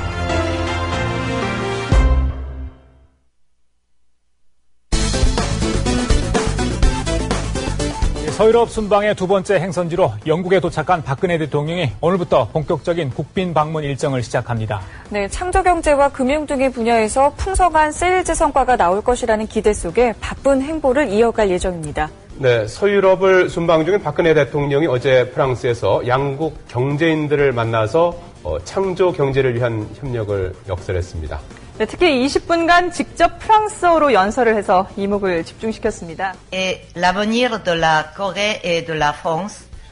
예상 밖의 유창한 프랑스 말이 좌중을 사로잡았고 이 박근혜 대통령의 서유럽 순방은 문화교류의 폭을 더욱 넓혀 문화 융성의 길을 닦는 것이 중요한 목표입니다. 네, 프랑스를 방문 중인 박 대통령의 문화 행보에 이 같은 의지가 읽힙니다. 박근혜 대통령은 영국 방문 마지막 날인 어제 런던 시장이 초청한 만찬 행사장에서 돌발 상황을 맞았는데요. 네, 넘어진 또 박 대통령은 또 얼마나 민망할까요? 그런데 이때 박 대통령이 재치 있는 한마디로 상황을 넘깁니다. 뭐라고 했을까요? 드라마틱 엔트리, 극적인 입장이네요. 이렇게 얘기를 했다고 합니다. 재치 있고 의연하게 대처한 박 대통령, 공식 만찬 행사는 아주 잘 마쳤다고 하는데요. 만찬이 끝나고 나갈 때도 박 대통령은 또 한마디 했습니다. quiet exit, 퇴장할 때는 조용히라고 말해 주변의 웃음을 자아냈다고 합니다. 박근혜 대통령은 국빈 방문에 걸맞게 영국 왕실로부터 극진한 환대를 받았습니다. 영국에서 만난 박근혜 대통령과 엘리자베스 2세 여왕. 두 사람의 파란만장 인생 스토리에는 공통점이 있다? 공통점이 있다고 해요. 예. 사적 감정을 드러내지 않는다. 차가울 것 같은데 또 차갑지만 않은 어떤 따뜻한 면도 있는데. 제정신 아닌 이 나라 방송. 어제 혹시 이런 뉴스가 나오는 것은 아닐까 솔직히 염려했습니다. 박근혜 대통령이 불어에 이어서 이번엔 한국어로도 연설을 해 좌중의 박수를 받았습니다. 박근혜 대통령 연설 도중 돌발 상황이 발생했습니다. 종북 야당인 통합진보당 의원들이 기습적으로 피켓 시위를 벌인 것입니다. 그러나 박 대통령은 이에 아랑곳하지 않고 의연하게 연설을 진행했습니다. 박근혜 대통령 연설 와중에 민주당이 경호실과 충돌해 말썽을 빚었습니다. 대통령은 국회 안에서 민생 걱정할 때 민주당은 국회 밖에서 정쟁을 벌였습니다. 박근혜 대통령이 시정연설을 하던 어제 서울에 첫눈이 내렸습니다. 놀라운 일이지요. 영국 순방 중에는 박 대통령이 도착하는 곳마다 내리던 비가 그치는 등 기상이변이 계속됐습니다. 측근들은 박 대통령이 상서로운 기운을 몰고 다니는 것 아니냐고 한마디씩 했습니다. 이것도 좋은데 나중에는 혹시 이런 기사도 나오지 않을까? 박근혜 대통령이 국정원의 선거 개입을 사전에 알았던 것으로 드러났습니다. 그럼에도 불구하고 그동안 자신은 모르는 일이라고 해왔지요. 박 대통령의 놀라운 연기력에 영화감독들마저 감탄했습니다. 박 대통령을 캐스팅하자는 이야기도 영화계에서 돌고 있다고 하네요. 물론 이 기사는 지어낸 이야기입니다.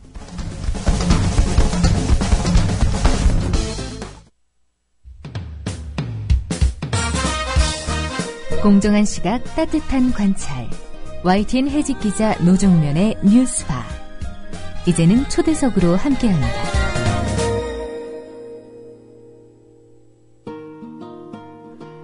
박근혜 대통령의 국회 시정연설이 끝난 직후 국회 본청 앞에서 소란이 빚어졌습니다. 규탄 집회를 준비하던 야당 의원들과 대통령 경호실 파견부대 소속인 경호 요원들 사이에 몸싸움이 있었습니다. 이를 보도한 대다수 언론에는 입술이 터져서 피가 보이는 경호 요원의 사진이 실렸죠. 청와대 경호실과 여당에서는 야당 의원의 폭행을 기정사실화했습니다. 폭행 당사자로 지목된 민주당 강기정 의원 전화 연결돼 있습니다. 강기정 의원님 안녕하세요. 네, 감사합니다. 네. 자, 먼저 전반적인 상황을 의원님께서 좀 짚어주신 다음에 하나하나 따져보면 어떨까 합니다. 먼저 어제 상황 전반적으로 어땠습니까?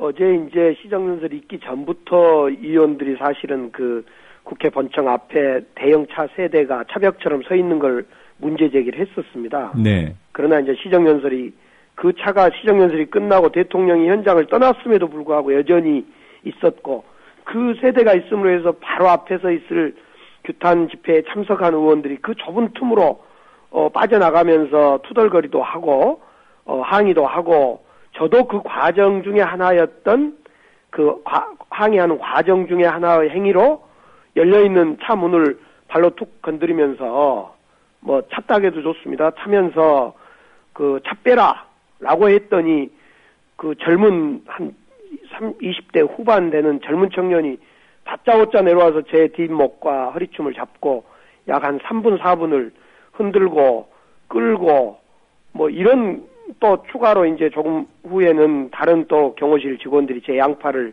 잡고 흔들었던 이런 일방적으로 봉변당한 상황이었고 네. 그 과정에 그 옆에 바로 동료 의원들이 그 국회의원이니까 손 놔라 라고 했음에도 불구하고 국회의원이면 다냐 라고 계속 놓지를 않고 그런 과정이었습니다. 네. 그 장소가요, 그 야당의, 그러니까 민주당의 집회가 열릴 예정이었던 장소. 지금, 저희가 지금 방송 들으시는 우리 청취자분들께서 우리 라이브 방송 게시판에 들어와 계시면은 보실 수 있도록 사진을 띄워놨는데요. 네. 먼저 청취자분들께서, 이 장소를 좀 입체적으로 좀 이해하셨으면 좋겠습니다. 본청 정문 앞에 보면은 계단이 있지 않습니까? 네. 그러면 그 버스들은 계단 위쪽입니까? 아니면 계단 밑에 있었습니까? 그 계단 위쪽입니다. 그 위쪽이라는 것은 통상적으로 국회의장이나 예. 양당 원내대표들 차, 또 사무총장 차나 이런 차들을 주차하거나 또 국회의원들이 차를 이렇게 내리고 그런 곳입니다. 그런 통로이기도 하고요. 예. 그 절대 어떤 경우도 그 외국 국빈들이 왔을 때 잠시 내리기 위해서 차를 세워두거나 또 국빈들이 국회 방문을 끝내고 차가 그 대기할 때 잠깐 있었던 경우는 있었지만은 예. 어제처럼 약 9시부터 뭐 9시인지 정확히 기억 안 나지 않습니다만 사전부터 사후까지 계속 그곳을 머물렀던 적은 기억이 없습니다. 저도 10년 동안 국회했고 또 과거에도 그랬다고 그런 이야기를 해요. 그래서 이건 그래서 박지원 그 전 대표가 적절하게 표현을 했는데 옛날에는 이명박 정권은 명박산성을 쌓았는데 예. 그것도 광화문에 쌓았는데 청와대 앞에 이 박근혜 정부 들어서는 국회에다가 소통을 거부하고 근해산성을 쌓았다. 이런 지적이 참 나중에 듣고 보니까 적절했더라고요. 예. 그러니까 이 버스가 여기 세워졌으면 뭐 청와대 입장에서는 나름대로 뭔가 필요가 있었다고 얘기할 텐데 어떤 필요에 따라서 여기다가 주차를 했답니까? 뭐 그건 제가 미처 확인도 안 했고요. 확인도 네. 해보지는 않았는데 아마 대통령이 내리고 차에서 내리고 또 차를 탈 때 어떤 그 경호 역할, 방어 역할을 했지 않았을까 뭐 이런 생각만 추측만 해보고 있습니다. 네. 지금 버스 석 대가 본청 앞을 꽉 메워서요. 보통 그 본청 그 계단 위에서 집회나 어떤 행사를 하게 되면 계단 밑에서 이렇게 본청을 쳐다보면서 사진을 찍잖아요. 그렇습니다. 그러면 지금 이 상태로는 차가 주차된 상태로는 사진이 아예 안 나오는 그런 상황이고요. 제가 게시판에 또 올려놨습니다만 본청 정문에서 보면은 바로 이 버스들이 보이게 이렇게 돼 있군요.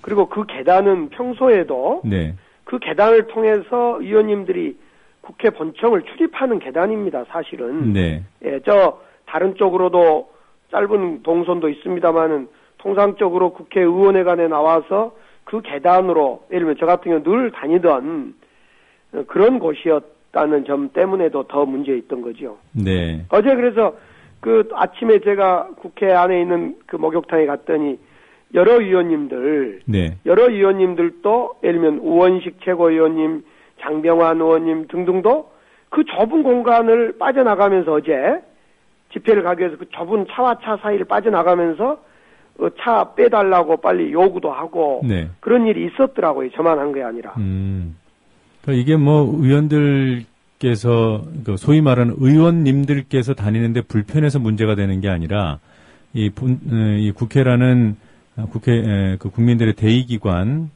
앞에 청와대 경호버스가 진을 치고 서 있는 그 자체가 문제 아닙니까? 그렇습니다. 네. 네. 자, 강 의원께서 조금 전에 버스를 찼다고 이렇게 인정을 하셨는데요. 네, 예. 찬 부분이 문입니까? 범퍼입니까? 문 열려있는 문입니다. 그래서 열려있길래 네. 안에 있는 사람들을 좀 들으라고 네. 그 차, 대형 차 그 문 차 밑부분을 네. 툭 건드렸던 행위를 했던 거죠. 그러니까 그것은 뭐 예를 들면 우리가 취하다가 차 그냥 발로 세게 쥐어박는 차는 이런 형태라기보다도 예. 그 문이 혹시 파손되지는 않았습니까? 아니, 전혀 그런 파손될 강도도 아니고 네. 또 파손되지도 않을 거예요, 당연히. 네. 예, 뭐 제가 그 문을 파손시키기 위한 의도라기보다도 안에 있는 그 사람이 있으면 차를 빼는 행위를 해라. 네. 지나가면서 그렇게 했던 거죠. 네. 혹시 그런 문제 제기를 하면서 욕설을 하셨는지요? 반말이나? 아니요, 욕설은 그 경찰청 보도에 따르면 뭐 길게 이렇게 문장으로 나오던데요. 네. 그런 문장을 할 같은 동료 의원들하고 이렇게 거기 앞을 지나가서 그 차 사이를 빠져나가기 바로 직전 행위였기 때문에 네. 뭐 욕설을 막 퍼붓고 사람이 또 얼마나 거의 많았는데요. 네. 예. 그 청와대가 사전에 국회 사무처에 허락을 얻었다 뭐 이런 주장을 하던데 그 부분 혹시 확인하셨는지요? 저는 어제 바로 그 일이 있고 나서 국회 강창희 의장실로 제가 그 항의하러 갔어요. 네. 가서 이러이러한 일이 있는데 이게 될 소리냐. 네. 국회의원들이 다니고 국민들이 다 보고 있는 그 자리에 청와대 경호차들이 3대가 대형 버스가 차벽을 설치하면 되냐. 이거 항의 좀 해라. 그랬더니 대통령 실장을 부르지는 못하겠고 정무수석을 불러서 항의하겠다. 네. 따지겠다. 이렇게만 얘기하고 답변을 듣고 제가 내려왔어요. 네.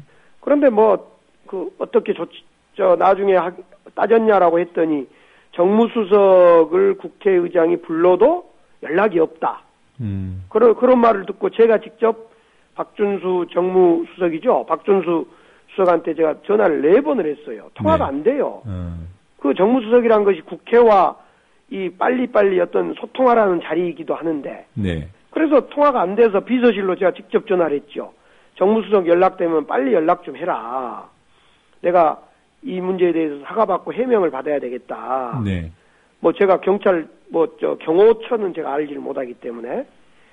그래, 경호처에 대해서도 어제 현장에서 우리 김현 의원님이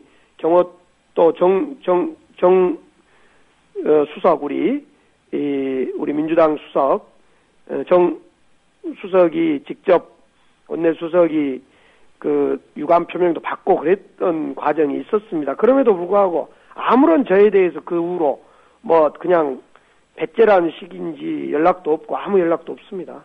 아직까지도 연락이 없어요? 그렇습니다. 네, 법적으로 대응하겠다고 하니 사과 표명하러 연락 올 일은 없을 것 같다는 생각은 듭니다. 아, 그런가요? 예. 그분이 운전석에 계시다가 내려온 분이 현순경이라는 분이죠? 나중에 알게 됐습니다. 거기가 청와대 파견 경찰이라는. 네. 네. 그 현순경이 내리자마자 바로 그 의원님께 완력을 썼던가요? 아니면은 뭔가 언쟁이 있었습니까? 전혀 언쟁이 없고요.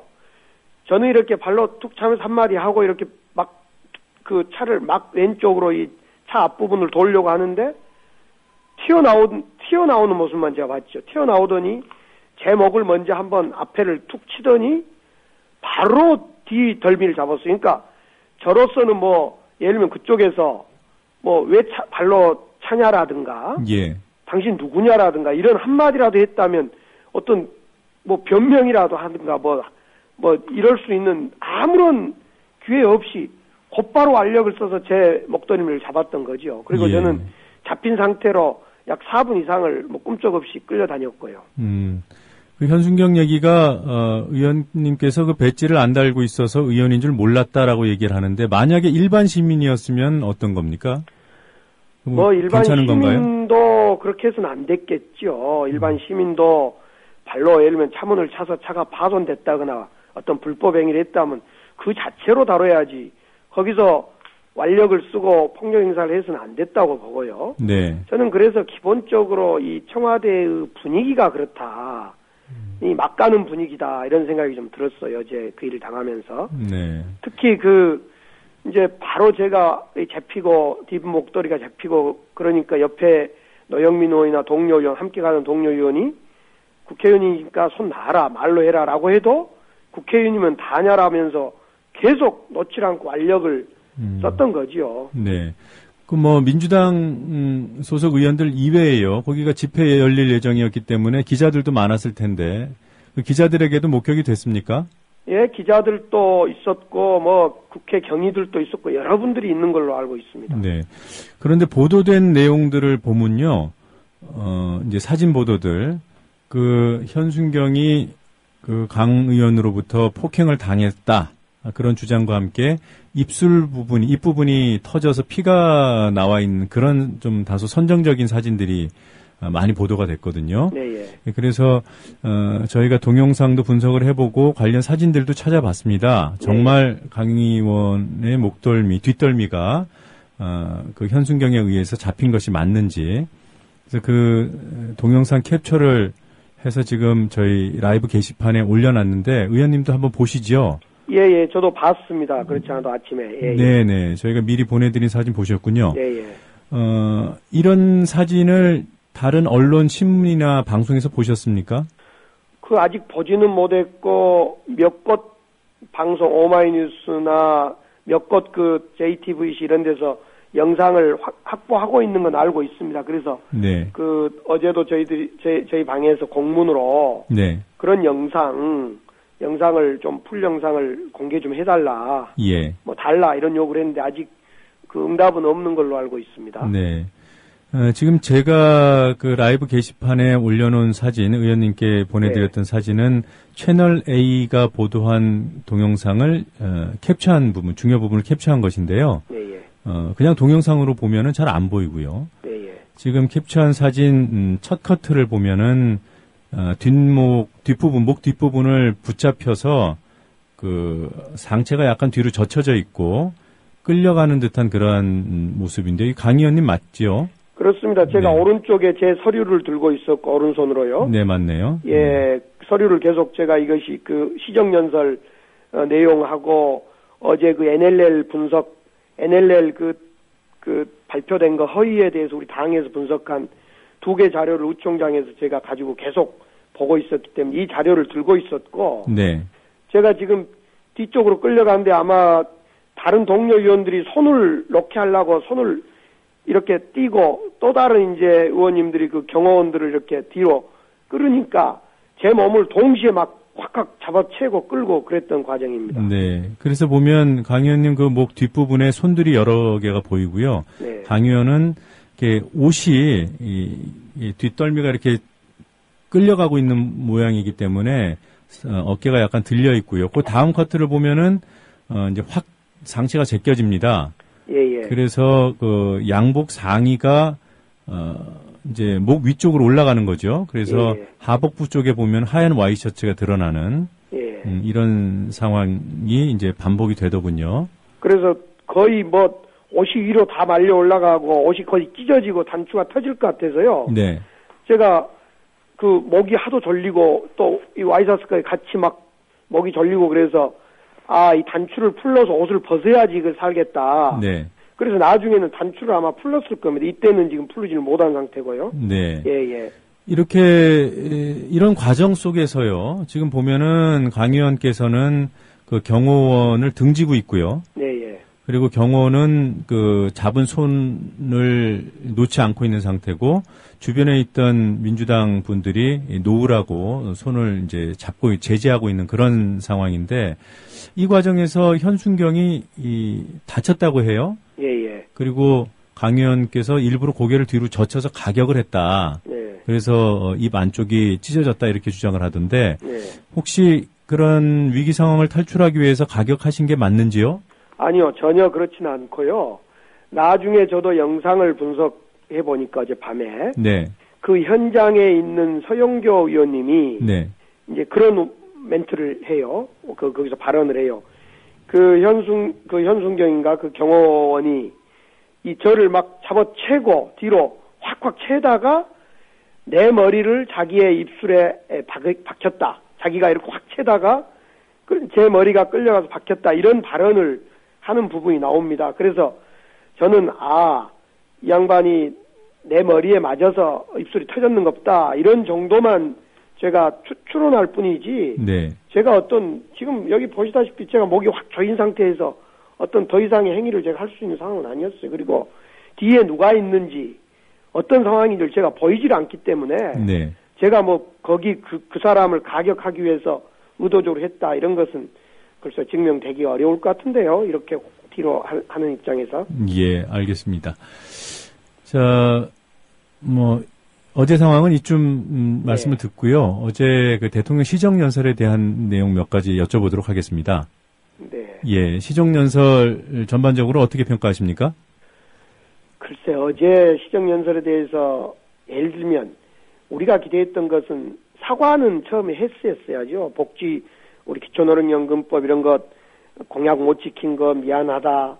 또 예산 국가 부도 상태로 또 지방재정 파탄 상태로 예산 짠 것 미안하다. 이런 사과는 좀 하고 또 동시에 뭐 자기 할 이야기를 했었어야 되는데 전혀 사과가 없고, 또 하나는 제가 그 이번 10월 21일 날 청와대 수석 비서관 회의 내용을 좀 분석을 해봤어요. 그랬더니 어제 발언했던 시정연설하고 당시에 10월 21일 수석 비서관 회의 때 발언했던 내용, 그러니까 그때도 이제 뭐 사법 처리로 맡기고 뭐 국회가 알아서 하고 뭐 이런 발언입니다. 어제 했던 거하고 똑같은.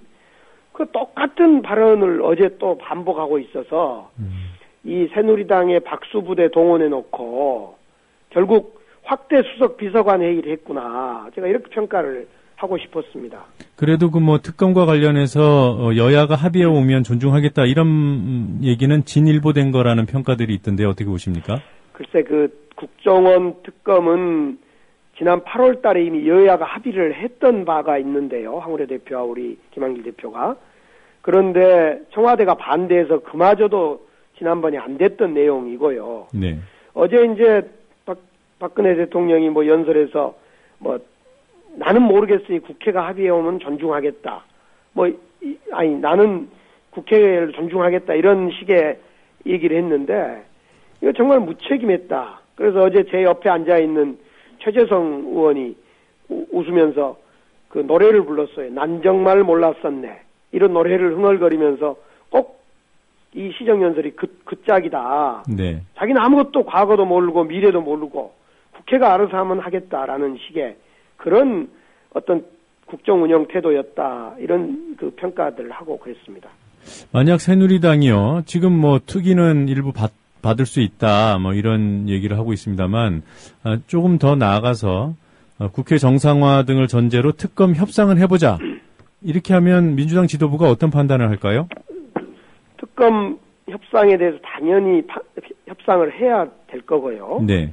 문제는 이 국정원 특위도 결국은 우리가 지난번 2010년, 11년인가에 사개특위를 했지 않습니까? 네. 검찰 개혁을 한다고 사개특위를 했는데 결론은 아무것도 없습니다. 네. 도로묵이 됐죠. 그래서 이 국정원 특위가 말만 특위를 만들어서 지지부진하게 영두사미로 끝나는 제2의 사개특위 아니냐 그런 우려를 하고 있고 네. 제2의 사개특위가 안 되려고 하면 어제 같은 시정연설 자리에 박근혜 대통령이 국정원에 대한 강한 개혁 의지를 분명히 주문을 했었어야 된다라는 생각입니다. 네. 그런 점에서 국정원 개혁특위가 제2의 사개특위로 가버리고 영두사미로 끝나고 특검도 새누리당이 또는 청와대가 거부하게 되면 안 된다. 그래서 협의는 하되 네. 특검 특위를 다 내실 있게 진행할 수 있는 장치들을 서로 만들어내야 된다. 이런 생각입니다. 그러니까 협상의 전제 조건으로 국회 정상화를 해달라고 새누리당이 요구하면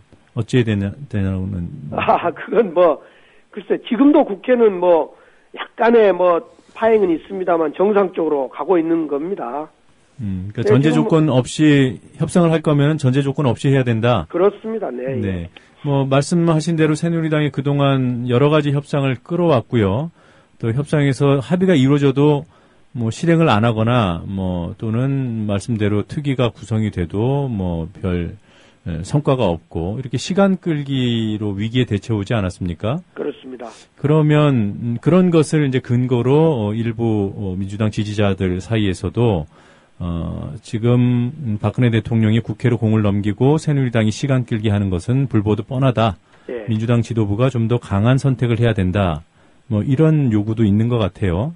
어제 우리 3선 이상 의원님들이 입장을 하나 냈습니다. 네.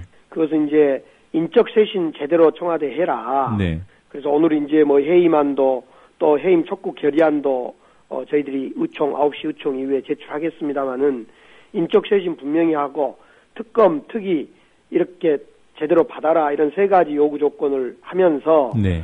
원내 지도부, 당 지도부, 원내와 당 지도부에게도 이런 세 가지가 관철될 수 있도록 정말 노력을 해라. 네. 괜히 적당히 국정원 특위 하나 받으면서 출구 전략 쓰면 안 된다. 네. 이런 어떤 메시지를 어제 소위 중진 의원이라 할까요? 3선 이상 의원들이 서명 받아서 어제 2시 반에 발표를 했던 걸로 알고 있습니다. 네, 3선 이상은 전원이 서명했나요? 아니요, 저도 이제 서명을 했는데 네. 제가 어제 그 시간에 병원을 간 통에 몇 분이 하셨는지 모르는데 대략 한 15분 정도 하지 않았을까 이런 아침 상황을 제가 말씀드리면 그런데 실제로 몇 분이 하셨는가 그건 확인을 지금 못 해봤습니다. 네, 그럼 뭐 거의 다 하는 분위기인가요?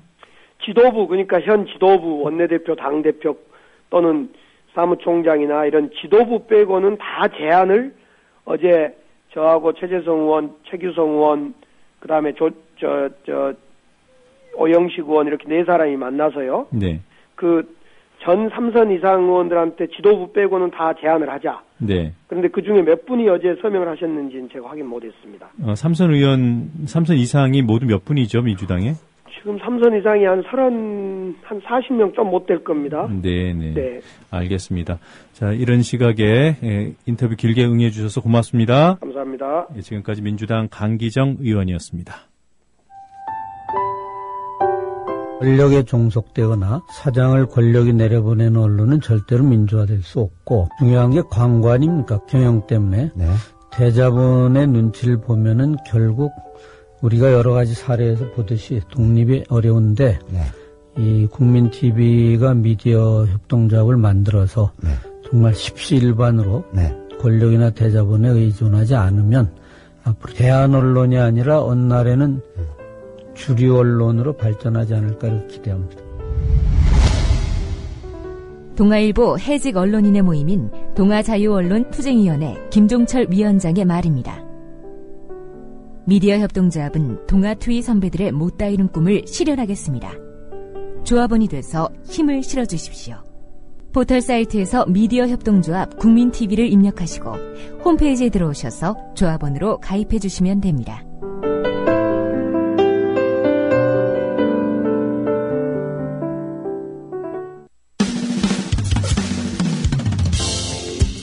지금 여러분께서는 YTN 해직기자 노정면이 진행하는 국민TV 라디오 노정면의 뉴스바를 듣고 계십니다.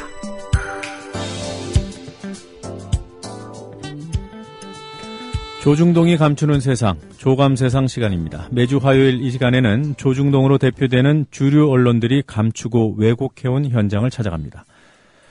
이번 주 조감세상에서는 비정규직 노동자들의 이야기를 들어보겠습니다. 전국 비정규직 노조 연대회의 오민규 정책위원 전화 연결돼 있습니다.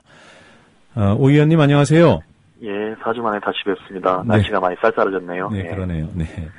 자, 최근에 또 현대차 비정규직 노조 간부 등에 대한 유죄 판결이 있었더군요. 예, 10월 23일인데요. 2010년 파업 당시 지도부였던 이상수 전 지회장을 비롯해서 간부 19명에 대한 항소심이었는데요. 네. 원심에서 일단 뭐 집행유예형이나 벌금형으로 유죄 판결이 있었는데, 항소를 기각하고 원심 판결을 유지한다는 판결이었습니다. 네. 그 이외에 또 다른 분들 요번에 또 1심 판결 난 것도 있지 않았나요? 그게 그 지도부에 대한 형사 처벌 외에 이제 그 조합원들 그것도 마찬가지로 2010년 건인데요. 아, 그래요? 예. 그 관련해서 최근에 이제야 3년 만에 1심 판결이 난 게 있습니다. 예. 네, 그것도 울산지법이죠? 예, 맞습니다. 네. 자, 뭐 이런 형사 판결도 판결이지만 이 손해배상 압박이 매우 강한 상태인데요. 네, 맞습니다. 지난달에 조합원 11명에게 20억을 물어내라는 판결이 있었죠? 예. 이게 10월 10일 날 아마 선고가 됐던 걸로 기억하는데요. 네. 이것도 마찬가지로 2010년 11월에 저희 이제 비정규직 노조 조합원 가입률이 제일 높았던 사업부인데요. 시트사업부. 여기서 이제 그 파업이 이제 물꼬를 트기 시작했었는데 그 사건과 관련한 판결이었습니다. 11명 조합원에게 20억의 손해를 배상하라는 판결이었습니다. 네. 뭐 20억을 11명이 물어내려면은 1인당 1억 8천만 원 정도일 텐데. 예, 그렇죠. 예. 이거 외에도 이미 그 현대차가 제기한 손배소가 더 있지 않습니까?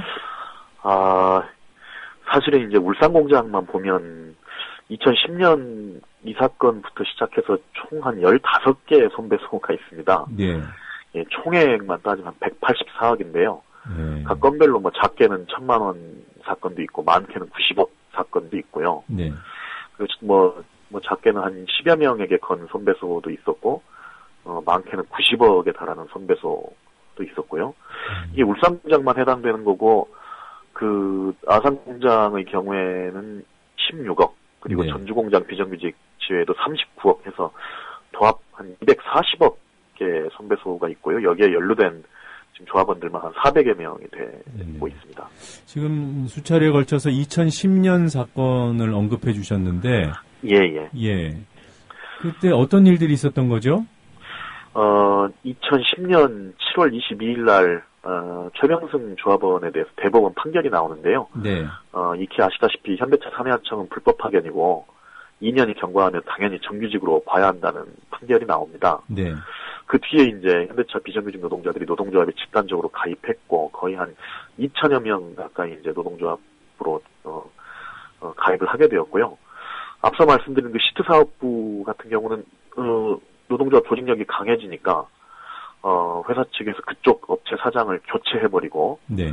그리고 신규 채용을 할 테니까, 그러니까 뭐 정규직 신규 채용이 아니고, 바뀐 업체, 하청업체가 신규 채용을 할 테니까, 입사 원서를 내라. 뭐, 이제, 이런 얘기를 하는 거죠. 사실상 이제 조합원들을 잘라내겠다는, 의도여서, 그 당시 11월 15일, 시트사업부에서 먼저 파업에 들어가게 되고요. 그날, 엄청난 이 물리적 탄압이 있었습니다. 그 다친 조합원들도 많은데요. 네. 공장에서 시트사업부 조합원들이 다 쫓겨나게 되고, 거기에, 이것 자체가 불법 파견을, 은폐하려는 현대차의 무지막지한 탄압이다라고 판단을 해서, 그날부터, 울산 1공장의 조합원들이 전체 모여가지고, 점거 파업을 시작하게 됩니다. 그로부터 25일 정도, 네. 점거 파업이 진행되었죠. 네. 그러니까 최병승 씨에 대한 대법원의 그 판결, 그러니까 승소 판결이죠. 현대차가 이제 진 거란 말이에요.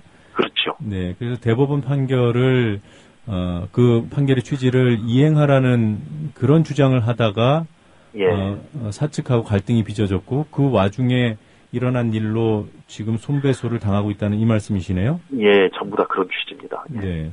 현대차 입장을 보니까요, 뭐, 그동안은 노사관계가, 뭐, 일시적으로 또 좋아지면 소송도 취하고 그랬지만, 앞으로는 없다. 뭐, 노조에 대해서 법과 원칙에 따라서 엄정하게 대응하겠다. 이런 말을 했는데, 어떻게 보십니까? 예. 앞에 노사관계에 따라서 소송 취하한 사건들에 대해서도 그런 사건이 발생하면 항상 회사는 그런 입장을 냈고요. 네. 근데 한 가지 사실관계만 중요하게 살펴보면 될 것 같은데요. 지금 손해배상 걸려있는 400명 조합원들 중에 지난 3년 동안 뭐 소수지만 일부 노조 탈퇴하신 분도 계시고, 네. 신규 채용 절차를 거쳐서 극소수지만 정규직이 된 노동자도 있긴 합니다. 네. 근데 어쨌건 현재 비정규직 지회 조합원들은 아닌 거죠, 그분들은. 근데 앞으로 1심 판결이 끝나고 2심, 3심으로 올라갈 때, 회사가 항상 그래왔는데요. 아마 이분들에 대해서는 소송에서 빼줄 가능성이 높습니다. 네. 예. 다시 말해서, 뭐, 법과 원칙에 따라서 엄정하게 대응한다고 해놓고 사실은 노조만 탈퇴하면 빼주는 노조 말살 정책이나 다름없는 거죠. 정확히 말하면 법과 원칙에 따라 엄정하게 대응한다는 말은 불법 파견 관련해서 저희가 회사에게 돌려줘야 될 말인데요. 예. 그러니까 최병승 씨 그런 대법원 판결에 따라서 이 비정규직 문제를 그야말로 법과 원칙, 대법원 판결에 따라 해결하라. 이것이 노조의 입장이죠? 예, 맞습니다. 예. 이제 최병승 씨 사례 말씀이 나왔으니까 최근에 나온 임금 소송 결과를 좀 여쭤보겠습니다. 10월 31일이었던가요? 맞습니다. 10월 31일이었습니다. 예. 이미 대법원에서 그 불법 파견과 부당해고 판결은 내려졌는데, 네. 문제는 그 당시 그 기간, 해고 기간 임금을 어떻게 할 것인가까지는 판결이 안 나왔었는데요. 네. 그래서 별도로 최병승 조합원이, 임금 관련 소송을 걸었고, 이번에 10월 31일 날 그 해고 기간 임금, 과 가상금까지 해서, 8억 4천만 원을 지급하라는 1심 판결이 나온 겁니다. 예. 네. 8억 4천만 원이 어떤 기준으로 산정된 건가요? 네. 금액을 보고 놀라시는 분들이 좀 계시는데요. 이거는 2005년 2월 5일 날, 해고됐는데요. 최병숙 조합원이. 네. 그때부터 올해 2013년 1월 8일까지, 약 한 8년 동안 네. 정규직으로 일했다면 당연히 받았어야 할 임금, 네. 이게 한 3억 300만 원가량 됩니다. 네. 근데 현대차 단체 협약에는 부당해고로 판정될 경우에는 해고기간 평균 임금의 200%를 가산해서 지급하도록 규정하고 있는데요. 네. 이건 일종의 이제 해고권을 남용하지 못하도록 회사에게 일종의 페널티를 물리는 취지입니다. 네. 근데 최병승 조합원의 경우에 이 금액이 약 한 5억 3,700만 원가량 돼서요. 네. 해고기간 임금 3억 300만 원과 합하면 약 8억 4천만 원을 지급해야 한다는 겁니다. 네. 제가 지금 말씀해 주신 것을 다시 한번 정리해 보면요.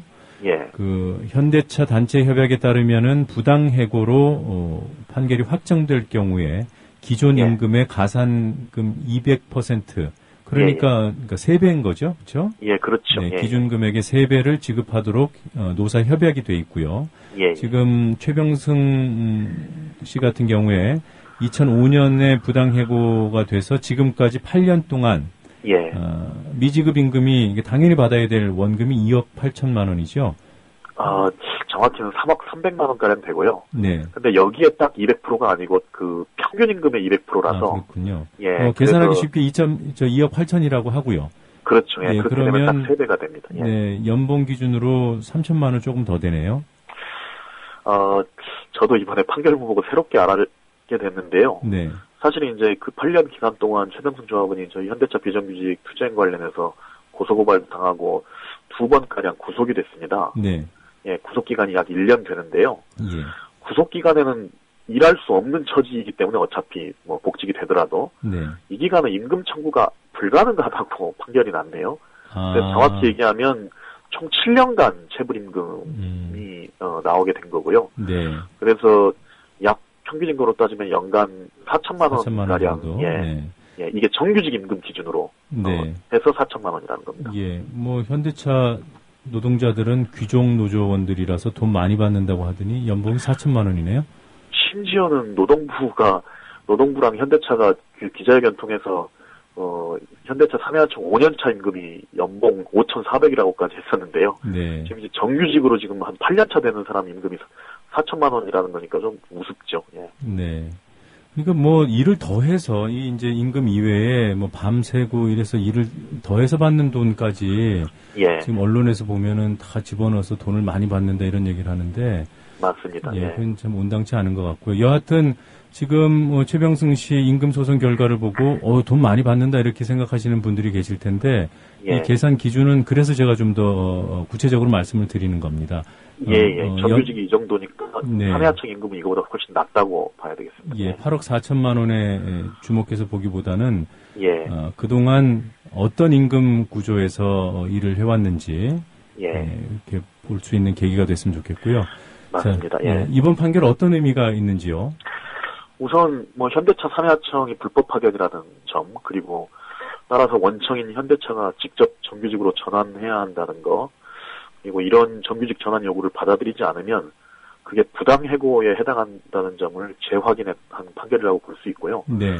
아울러서 그 정규직 전환이 된 바로 그 시점부터 불법 파견 노동자들에 대해서도 당연히 현대차 노사 간에 체결한 단체 협약이 적용된다는 점을 추가로 확인했다는 의미가 있겠습니다. 예. 네.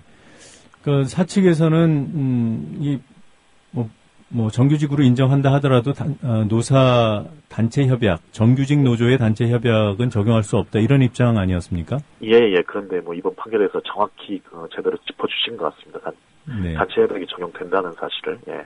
그나저나 이게 1심인데 현대차가 이 판결에 따를 가능성이 어느 정도나 될지요? 언감생심. 예. 나흘 지나서 11월 4일 날 회사가 곧바로 항소했습니다. 예. 예. 지금 시간이 제가 얘기 듣다 보니까 시간이 금방 가서요. 오늘은 여기까지 해야 될 것 같습니다. 잘 들었습니다. 고맙습니다. 예, 감사합니다. 오늘 퀴즈 정답 말씀드리겠습니다. 정답은 3번 조지 해리슨 비틀즈 멤버였습니다. 뉴스바 오늘 순서 여기서 모두 마치도록 하겠습니다. 저는 내일 아침 7시에 다시 찾아오겠습니다. 고맙습니다.